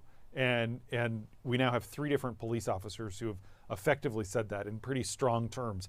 And that clip we played is significant, and it's so significant, in fact, that the defense attorney tried repeatedly last night as the proceedings wrapped up to stop Sergeant Pleager from being able to say that. He kept objecting. There were several sidebars. They sent the jury out of the room to talk about it because Eric Nelson, the defense attorney, recognizes that that's very damning testimony for his client. And Eugene, I guess we won't know until we have a verdict, but the use of drugs by Floyd and also his girlfriend yesterday came up extensively when the defense lawyer questioned her and others about their history with drugs, and we expected that to be the main defense argument. But hearing all of these officers come out and say in tandem and almost verbatim that Derick Chauvin was wrong, does that take some of the argument away from the whole defense argument that drugs were used and drugs are what led to Floyd's death? Well, the prosecution's certainly hoping so. I mean, there have not been any clear examples coming from the defense or any of the witnesses so far showing that George Floyd's behavior was a result of being influenced by drugs and therefore required the level of force that Chauvin used towards him. And so the idea that perhaps he was high or under the influence and therefore needed this type of force that other law enforcement officers are saying wasn't even a part of training or common just hasn't been put forward as a justification yet. We'll see what happens moving forward, but people are certainly paying attention to that because that did seem to be one of the defense's main arguments as to why Chauvin behaved in the way that he did. Let's bring in national reporter Hannah Jewell. Hannah, what stood out to you today so far? Well, I've been thinking a lot today and also this week about the importance of body camera footage or body-worn camera footage specifically, including Chauvin's own body camera footage, which we saw for the first time this week. And we heard earlier today from Sergeant John Edwards, who testified that he instructed officers to turn on their body camera footage when he arrived to secure the scene. And we viewed a lot of images from that footage. And it's important to remember that the Minneapolis Police Department initially after this incident said after Floyd's death only that a man had died of a medical emergency. And we probably would never have seen any of this body camera footage if it weren't for the additional cell phone footage, which caused the outcry and the protests. Because at the end of the day, it's police departments that hold all body-worn camera footage and have the power to release it or not. And some of the involved officers' footage was originally released to the press in August, actually after the press sued for it last year. But prior to that, the Minneapolis Police Department had only said that they wouldn't release it because it was a part of an investigation into their officers. And sort of for the wider context of this type of footage, body cameras worn by police are a fairly new phenomenon of the last decade. They really became more common around 2014 and 2015, following the killing of Michael Brown in Ferguson, Missouri. The Justice Department under Obama actually provided funding to help police departments purchase that equipment. And the idea was that they were supposed to improve police accountability and provide evidence of police misconduct, and also to provide evidence that might exonerate police officers in cases of false reports from the public, for example. But there's lots of different rules between localities, between departments, about how and when they are worn, basically, and that makes a huge difference. Firstly, cameras are not always on and recording throughout an officer's entire shift, but even when recorded body-worn camera footage does exist, the public and journalists have to sometimes sue police departments in order to get that footage released to the public, as happened in this case. And that's because police control the videos, they hold the recordings, and there's actually a huge amount of video footage that is generated every day. So some police departments will say sometimes that they can't easily sort through it and give it to the press or the public. And these days, there's also new concerns from protesters, particularly that police body cameras can be used to capture their identities at protests. So some cities forbid the use, and it's a privacy concern for the public. And really fundamentally, the question of their effectiveness and benefits are still somewhat up for debate. I was talking to a couple criminologist friends of mine, and I asked them to send me papers about the effectiveness of body-worn cameras, and every paper seemed to say something completely different. It's kind of a new thing to study and a new phenomenon, but some studies have shown that body-worn cameras do reduce complaints against police or reduce police violence.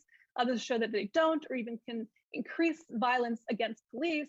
And other studies show that use of force may decrease if officers turn their cameras on right away, but may increase if they don't turn on cameras until later in an altercation or interaction. So effectiveness depends a lot on how much discretion police officers are given about when to turn on their cameras when encountering the public. But in any case, if this trial were taking place even a decade ago, there may have been maybe some grainy cell phone footage. I've been trying to remember, what cell phone footage looked like back then, but we certainly would not have seen such close-up graphic footage from all angles of this incident. And this trial would probably have to depend a lot more on the testimony of witnesses. Rhonda? Thank you so much, Hannah, for breaking that down. That's really an important part of all of this, Eugene and James, that there is so much camera evidence. And I just want to point out what we have learned this week from that additional body camera video. We learned that Officer Thomas Lane pointed a gun in Floyd's face within 15 seconds of walking up to his vehicle. And again, Floyd was unarmed. We also learned that when the MMA fighter and also the off-duty firefighter asked the police to check Floyd's pulse, we know that one officer did say, I can't find one. And we also heard Chauvin's voice say, as if he wasn't sure what was said, or we're not sure why Chauvin said that. But James, this additional video, actually I think I'll save that. We see the judge again. Let's go back to the courtroom.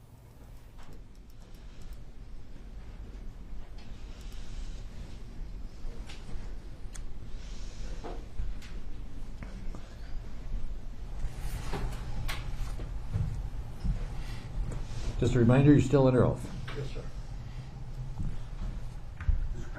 Thank you, Your Honor. Lieutenant Zimmerman, I want to draw your attention back to the incident on May 25th of 2020. Yes. Earlier, you told the jurors about being at the scene, finishing your work there. The next day, did you have an opportunity to review some video of that incident? Yes. And do you recall what that video, where you saw it? Yes. And was it we've been calling the Darnella Frazier video? Yes. Did you watch that video in its entirety? Yes, I did. And since then, have you had an opportunity to watch other video of the incident? Yes. And specifically, have you watched body-worn camera video of the incident from the involved officers? Yes. And based on that and your years of training and experience with the Minneapolis Police Department, you saw then Officer Chauvin with his knee on Mr. Floyd's neck, correct? Yes. Would you call what you saw there a use of force? Yes. And did that use of force continue until the ambulance arrived? Yes, it did. Was there any change in the level of force being used until the ambulance arrived? No. And what do you think about that use of force during that time period? I'm sorry? What do you think about that use of force during that time period? A little vague. Could you limit it to the time frame? Right. Okay. So, based on your review of the body-worn camera videos of the incident, Yes. and directing your attention to that moment when Mr. Floyd is placed on the ground, Yes. what is your view of that use of force during that time period? Totally unnecessary. What do you mean? Well, first of all, pulling him down to the ground, face down, and putting your knee on the neck for that amount of time is just uncalled for. I saw no reason why the officers felt they were in danger, if that's what they felt. And that's what they would have to feel to be able to use that kind of force. New question. So, in your opinion, should that restraint have stopped once he was handcuffed and prone on the ground? Absolutely. And I should add to that question then also that it appeared he had stopped resisting. I'm sorry? And it appeared that he had stopped putting up any resistance. Absolutely, I would stop. I have nothing further, Your Honor. Mr. Nelson.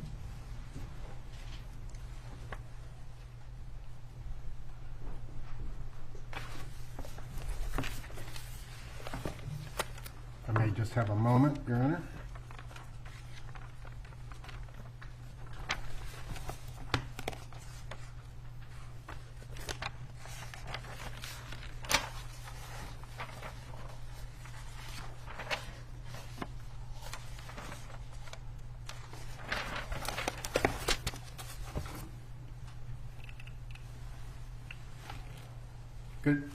Good morning, Lieutenant Zimmerman. Good morning. Thank you for being here today. You're welcome. So you testified that you have been a Minneapolis police officer since June 5th, 1985, correct? 1985, yes. And prior to that, you were with another agency? Yes. And when you initially came on to the Minneapolis Police Department, you were a patrol officer, correct? Yes. And you were a patrol officer from 1985 to approximately 1993 when you took the sergeant's exam and were promoted. Yes. And so it's fair to say that since 1993, so 27, 28 years, you've not been on patrol in the city of Minneapolis. Correct. Your assignments have been investigative in nature, correct? Yes. And generally speaking, an investigative role is more of a follow-up type role, right? Yes. So an incident occurs on the street, it gets assigned to a detective, and then your job is to investigate the circumstances of that incident, right? Yes. And so it's fair to say that since 1993, you've not, other than perhaps for ceremonial reasons, you've not worn a uniform on a daily basis. Well, I don't know if I would call it ceremonial. Well, I have to wear a uniform. You have to wear a uniform from time to time, but your daily role is as a clothed police officer, correct? Yes. And you're not out patrolling the streets, making arrests, things of that nature? No. All right. And it's fair to say then that your experience with the use of force of late has been primarily through training. Through what? Your training. Yes. All right. Meaning you're not out actively, other than perhaps arresting a homicide suspect, you're not out actively patrolling and arresting people for less serious offenses. No. Right. And so you describe the use of force continuum as including mere presence being a type of the use of force, right? Yes. And so when you arrive on scene as a lieutenant in the homicide unit, that is a use of force, right? If people know I'm a lieutenant, yes. Or if they know you're a police officer, perhaps. Right. And then you described like soft techniques like escort holds, things of that nature, right? Yes. And I'm assuming that in the last, well, since 1993, and you were promoted to sergeant, you've handcuffed some people in that time frame. I have. Right. When's the last time you got in a physical fight with a person? About in 2018. Okay, so it's been a couple of years since you've been in a physical fight with a person? Yes. All right. And so you would agree that the use of force as an investigator is, or the higher levels of force as an investigator is less likely than a patrol officer.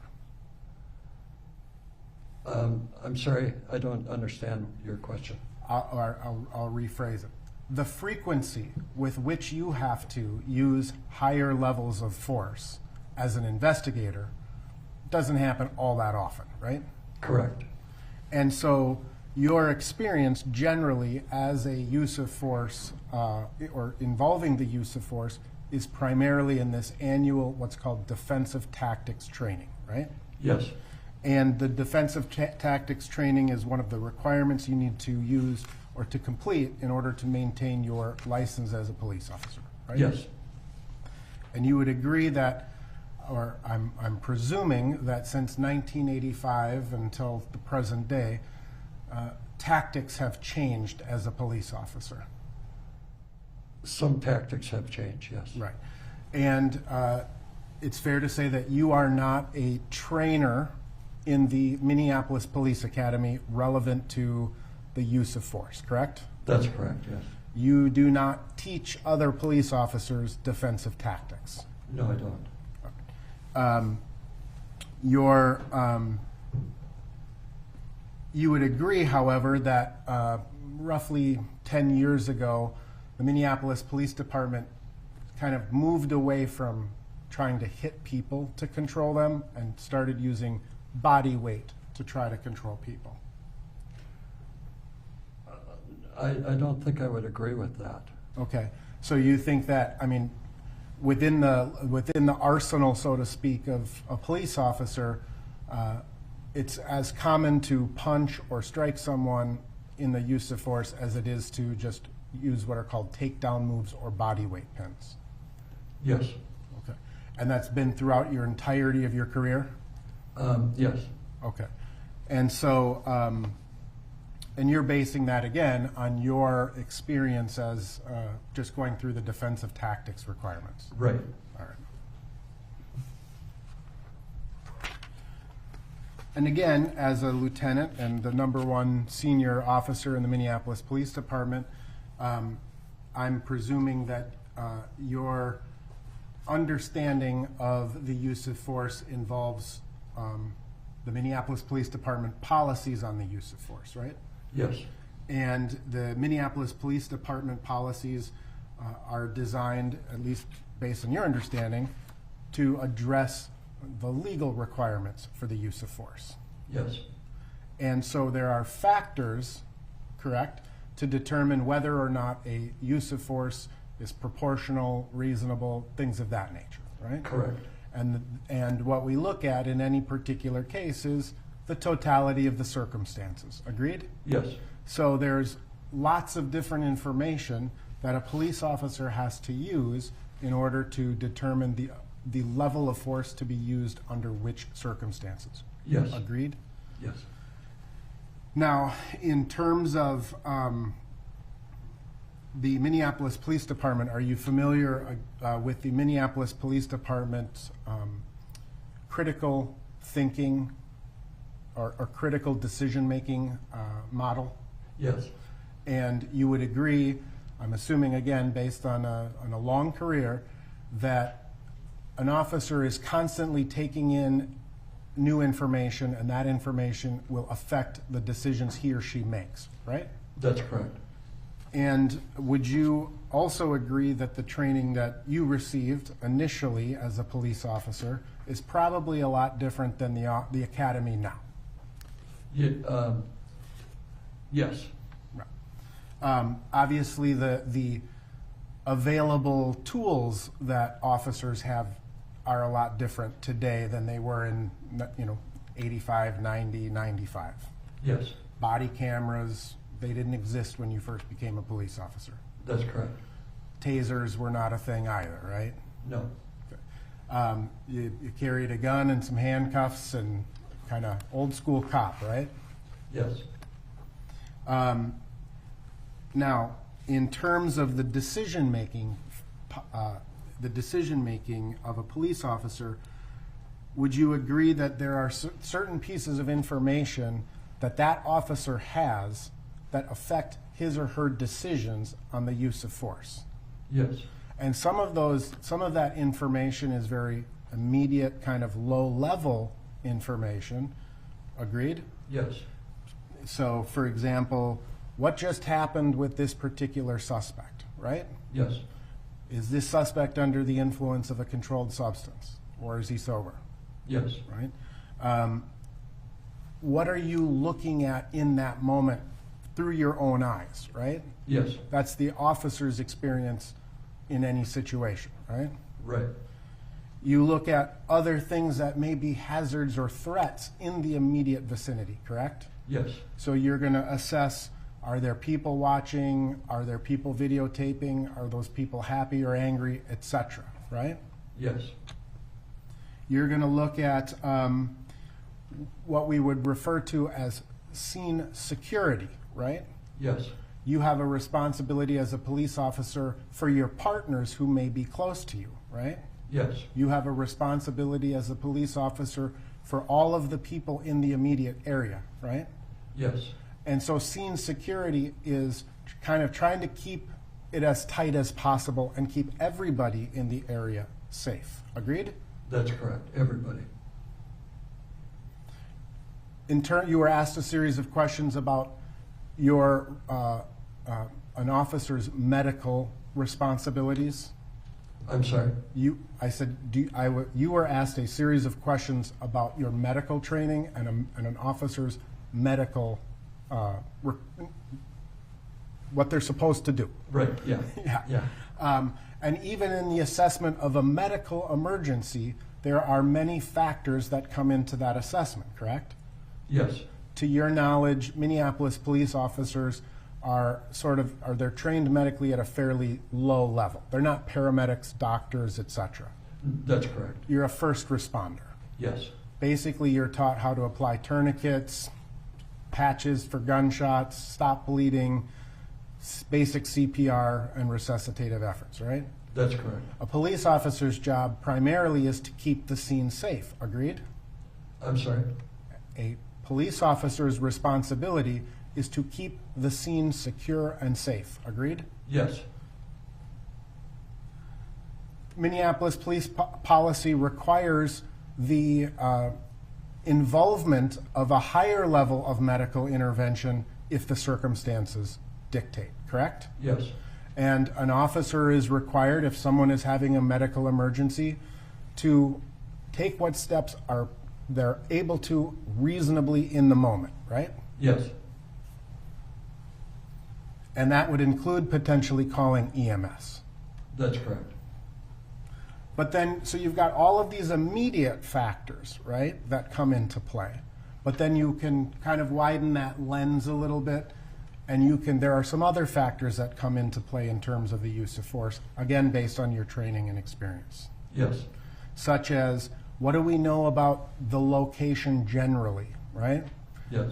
Is this a field in the middle of the woods, or is this a higher crime area, right? Yes. An officer is evaluating that as a process, as a part of the process involving the use of force. Agreed? Yes. You look at other things such as tactical advantages or disadvantages. Agreed? Yes. So if you are not able to get what's called concealment or cover, that becomes a question, right?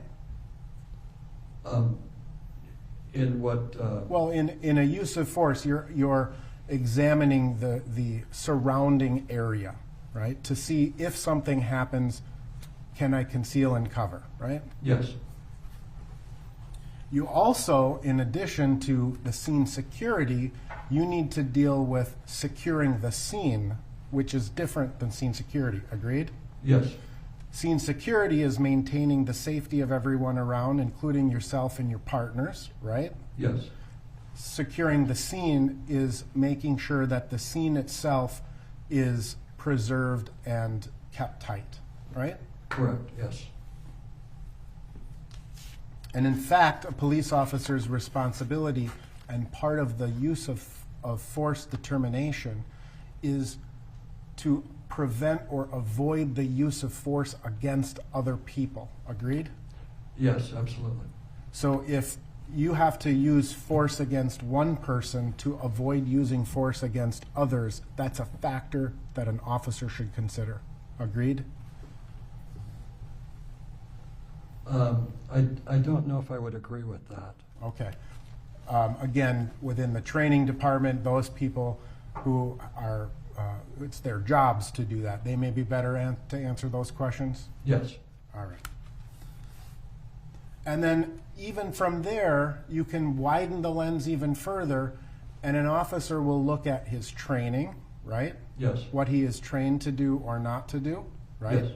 He will look and take into experience, or he or she will take into account his or her own experience from their past career. Agreed? Yes. So things like fighting with someone, and what's the probability or possibility that that person is going to continue fighting with you in the future, right? Even after you have them subdued. I don't know. I don't think I can agree to that totally, but okay. I understand what you're saying. There are circumstances where after a person is rendered unconscious, and then you perform, you revive that person, that they are more combative than they were initially. Agreed? Oh, yes. Mm-hmm. Yep. And again, in terms of your own past experience, an officer's own past experiences, they're taking that into consideration as well. Sure. Now, you testified that you were never, you have never been trained as a Minneapolis police officer to use a knee on the neck of a suspect. That's correct. You would agree, however, that in a fight for your life, generally speaking, in a fight for your life, you as an officer are allowed to use whatever force is reasonable and necessary, correct? Yes. And that can even involve improvisation, agreed? Yes. Minneapolis Police Department policy allows a police officer to use whatever means are available to him to protect himself and others, right? Yes. So if there's a paint can sitting on the table and someone is attacking, you can use that paint can as a weapon. Yes. And in fact, you have been trained in the prone handcuffing techniques, correct? Yes. And it's your testimony that Minneapolis Police Department has never ever trained anyone to put their knee across the shoulder and to the base of the neck? I didn't say that. Okay. So you would agree then that pursuant to Minneapolis Police Department training, when a suspect is arrested and in the process of being handcuffed or being restrained, it would be consistent with the Minneapolis Police Department training you've received to place your knee across the shoulder to the base of the neck. I don't know if I've, part of your question was handcuffing, and we've certainly been trained to put the knee on the shoulder, but I don't know about just restraining a person. I don't recall being trained in that, but. Okay. Again, possible based on the circumstances. Sure. Right? And when an officer is restraining a person and has called for EMS, have you heard the term that we're holding this person for EMS? Yes. Okay. And essentially that means you want to keep them in that position until EMS arrives because they're more capable to deal with whatever this situation is. Agreed? No, I don't think I would agree with that. Okay. How would you describe the term hold for EMS? Hold for EMS is that you are holding him for EMS or her. And sometimes people are held for EMS in a restrained position. Agreed? Yes, sometimes. Yeah. Now, you also testified that once a person is handcuffed, the threat, I think you said, is gone. It's at the lowest threat level, right? Yes, that's correct. Now, that obviously, a person who's handcuffed can still pose a threat, right? I suppose they could, yeah. So an officer who is even though he has someone handcuffed, that person could continue to kick, the officer. Yeah, I suppose. Yeah. That person could continue to thrash his body around. Agreed? Sure. And part of the reason police officers restrain people is for that person's own safety. Agreed? Absolutely. Yeah. Now, it also presumes that the handcuffs were placed on correctly, right? Yes. Sometimes in a struggle or an attempt to handcuff someone, handcuffs aren't placed on properly and they can pop open or be too big for a suspect, right? Yeah, I don't know if I've ever seen them too big, you know, for a suspect. Sometimes they're too tight. Okay. But if sometimes in the process of handcuffing someone, one handcuff goes on, thereby giving the suspect a potential weapon if he were to break free, right? Yes. Or she, for that matter. Yes. And officers have been attacked with their own handcuffs, in your experience, right? Oh yeah. Yes. So you would agree that the use of force is a dynamic series of decision making based on a lot of different information. Absolutely.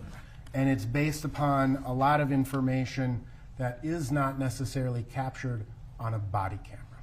Agreed? Yes, that's correct. The body camera is only so effective to show what the body camera sees and not what the officer sees. That's correct.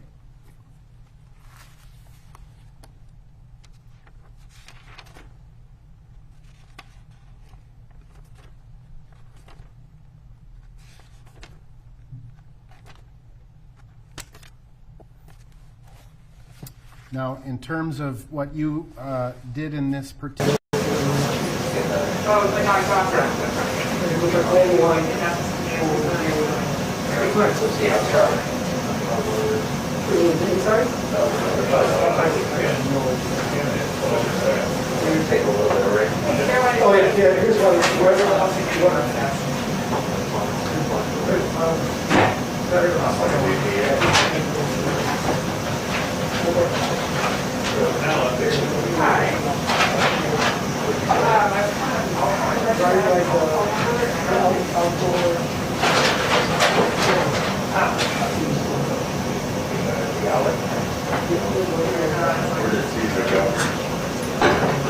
Your Apple boxes are right up, and I got to replace like power that light sitting on top of it. Oh, yeah. Right now? Oh, you're typing that sitting right there. You already grabbed it. You're playing? Oh, you needed they sent the type that. You need this one. We need the one that charges. Right. I'm looking at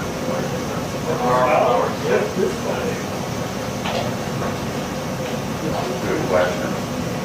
Did Kalen put this together for you? I should say, right?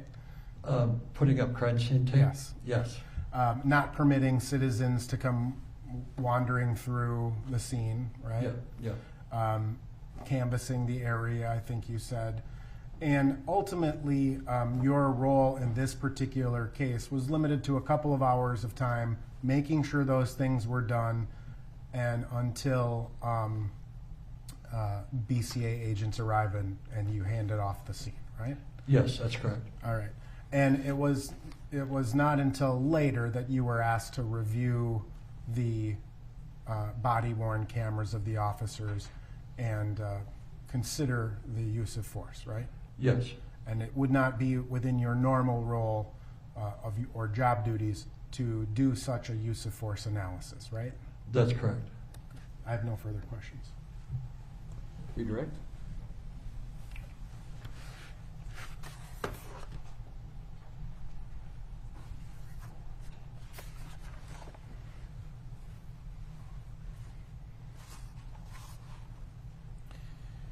Lieutenant Zimmerman, you had the opportunity to review the body-worn cameras from Yes. officers involved. Yes. Did that also capture the bystanders on the sidewalk during the incident? Yes. Was there something about that group of bystanders that in your assessment was sort of, an uncontrollable threat to the officers at the scene? No. Would there be a way, or, well, I mean, I ask it this way. Would there be other ways for officers to deal with bystanders? Yes.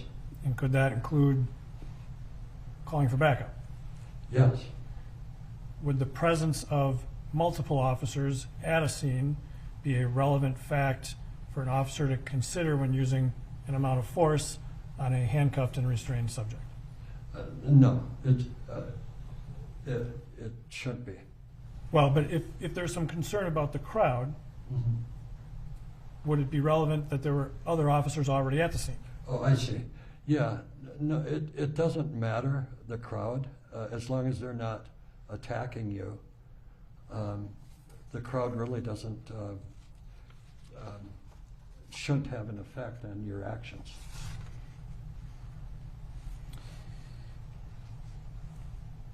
You were asked if the use of force training has changed over time.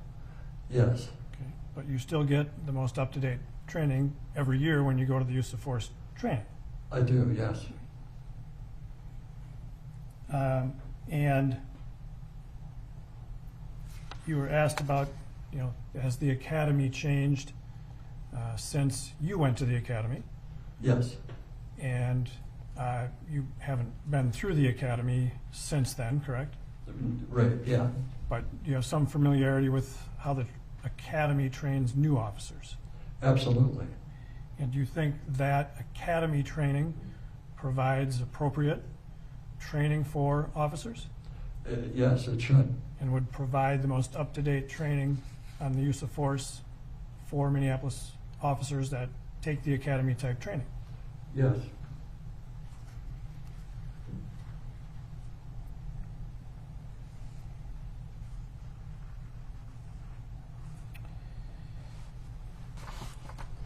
You were asked if you were a trainer, and you are not a use of force trainer.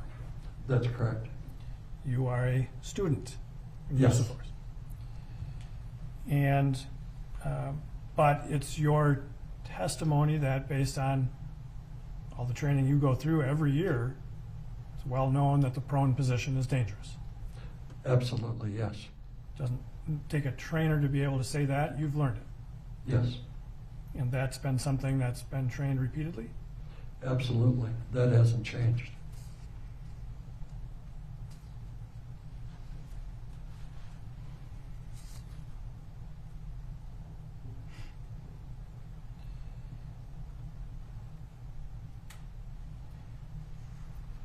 You were asked about the critical decision-making model. Yes. Familiar with that from your training? Yes. And part of that is continually reassessing the need for force. Correct. Is that a fair statement? Yes. And so that would include reassessing the location, Yes. the tactical advantage, Yes. conceal and cover, Yes. scene security, Yes. security and scene, Yes. or security of the scene, Yes. medical distress of the person restrained, Yes.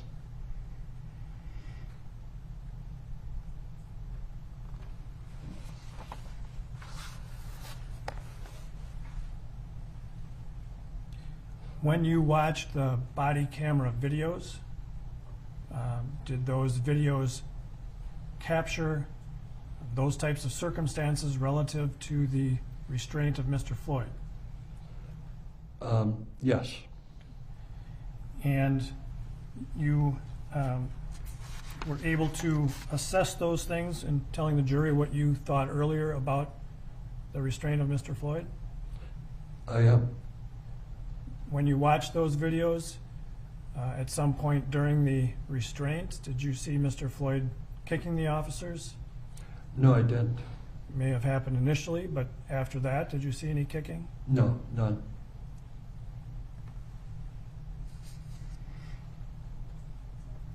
defense counsel asked you about the concept of holding for EMS. Yes. So sometimes it's necessary to keep the person there so they can receive medical treatment. That's correct. Does holding for EMS excuse an officer from providing medical attention that they've been trained to provide? No, it doesn't. Does holding for EMS excuse officers from continuing to use this decision-making model about the use of force? No, it doesn't. Does holding for EMS excuse officers from using other resources like other officers at the scene to No. deal with?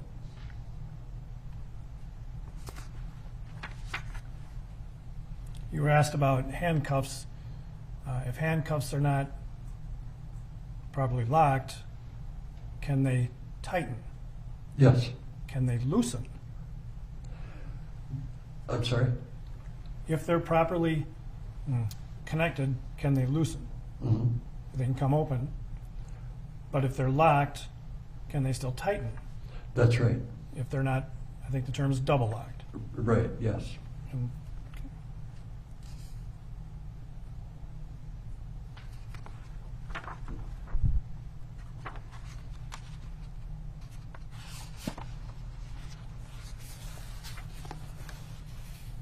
based on your review of the body cams, did you see any need for Officer Chauvin to improvise by putting his knee on Mr. Floyd for 9 minutes and 29 seconds? No, I did not. I have nothing further, Your Honor. Any requests? No, Your Honor. All right. Thank you, Lieutenant. You may step down. Thank you. Counsel sidebar.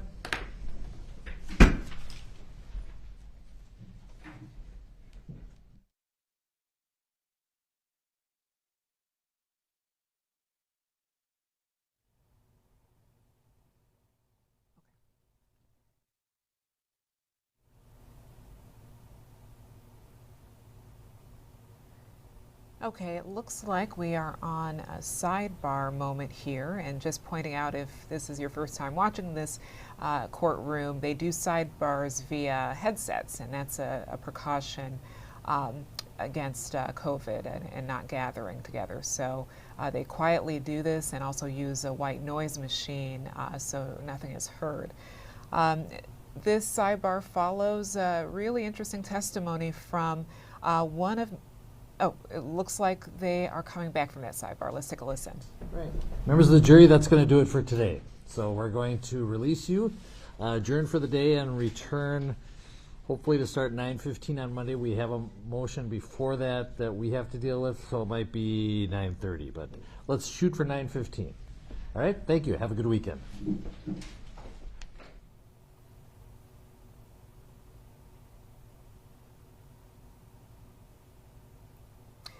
You are watching a Washington Post special report for the trial of Derick Chauvin. I'm Rhonda Colvin. The trial has wrapped for the day, leaving the jury with a lot of new headlines from witness testimony, including a senior officer saying police force should only be used in limited instances once a person is in handcuffs. With me now, Eugene Scott, reporter for The Fix, and James Homan, Washington Post columnist. Eugene, what moment stood out to you today in all of this from these two officers we heard from? Well, I think the moment that will stick with me and perhaps many people most was the officer admitting that this was not a part of training to put one's knee on a neck when you believe that a person perhaps should be retained. And also just the speed in which the gun was pulled on George Floyd. I think earlier in the week we saw video footage of the gun and how, and that image in and of itself was alarming, but to think that George Floyd was perceived as presenting such a threat to the law enforcement so quickly after interacting with him that such an extreme measure was used to interact with him, I think further highlights just how differently many Black Americans' engagement with law enforcement can be, even when they are unarmed or not actually presenting a threat, but perhaps just perceived as being threatening. Yeah, and James, I want to bring you in on that too. What stood out to you in this last segment? Well, the jury is now done with week one, and they're about to go into Easter weekend thinking about what they last heard from Lieutenant Zimmerman. And since our last break, when he came right out of it after a sidebar where the lawyers argued about what he could be asked, Lieutenant Zimmerman said it was, quote, totally unnecessary and, quote, uncalled for Chauvin to put his knee on George Floyd's neck the way he did. And in cross-examination, it was striking how Eric Nelson, the defense lawyer, tried to really portray the lieutenant, the most senior member of the entire Minneapolis police force, as essentially an old fogey, someone who's been on the force since the mid-'80s, who hasn't been a patrol officer in a long time, who may not be up to speed with everything. I don't think he really landed kind of any hits there. But what was really interesting was Nelson pressed Lieutenant Zimmerman and said, well, isn't it true that sometimes when you're trying to restrain someone, you need to improvise? That was the word Nelson used. It's allowed to improvise if you're trying to get someone under control. And so it seemed like kind of this admission that he said, yes, you sometimes do need to improvise. And then on the redirect, the prosecutor came back and he said, based on studying all the tape from this, based on studying this case, was there any need to improvise? And the lieutenant said, no, there was absolutely no need to improvise here. And that was where things wrapped. So I think that was an incredibly effective witness for the prosecution. Right, James, and some of what you just mentioned, we have a couple clips we want to play and go over that a little bit.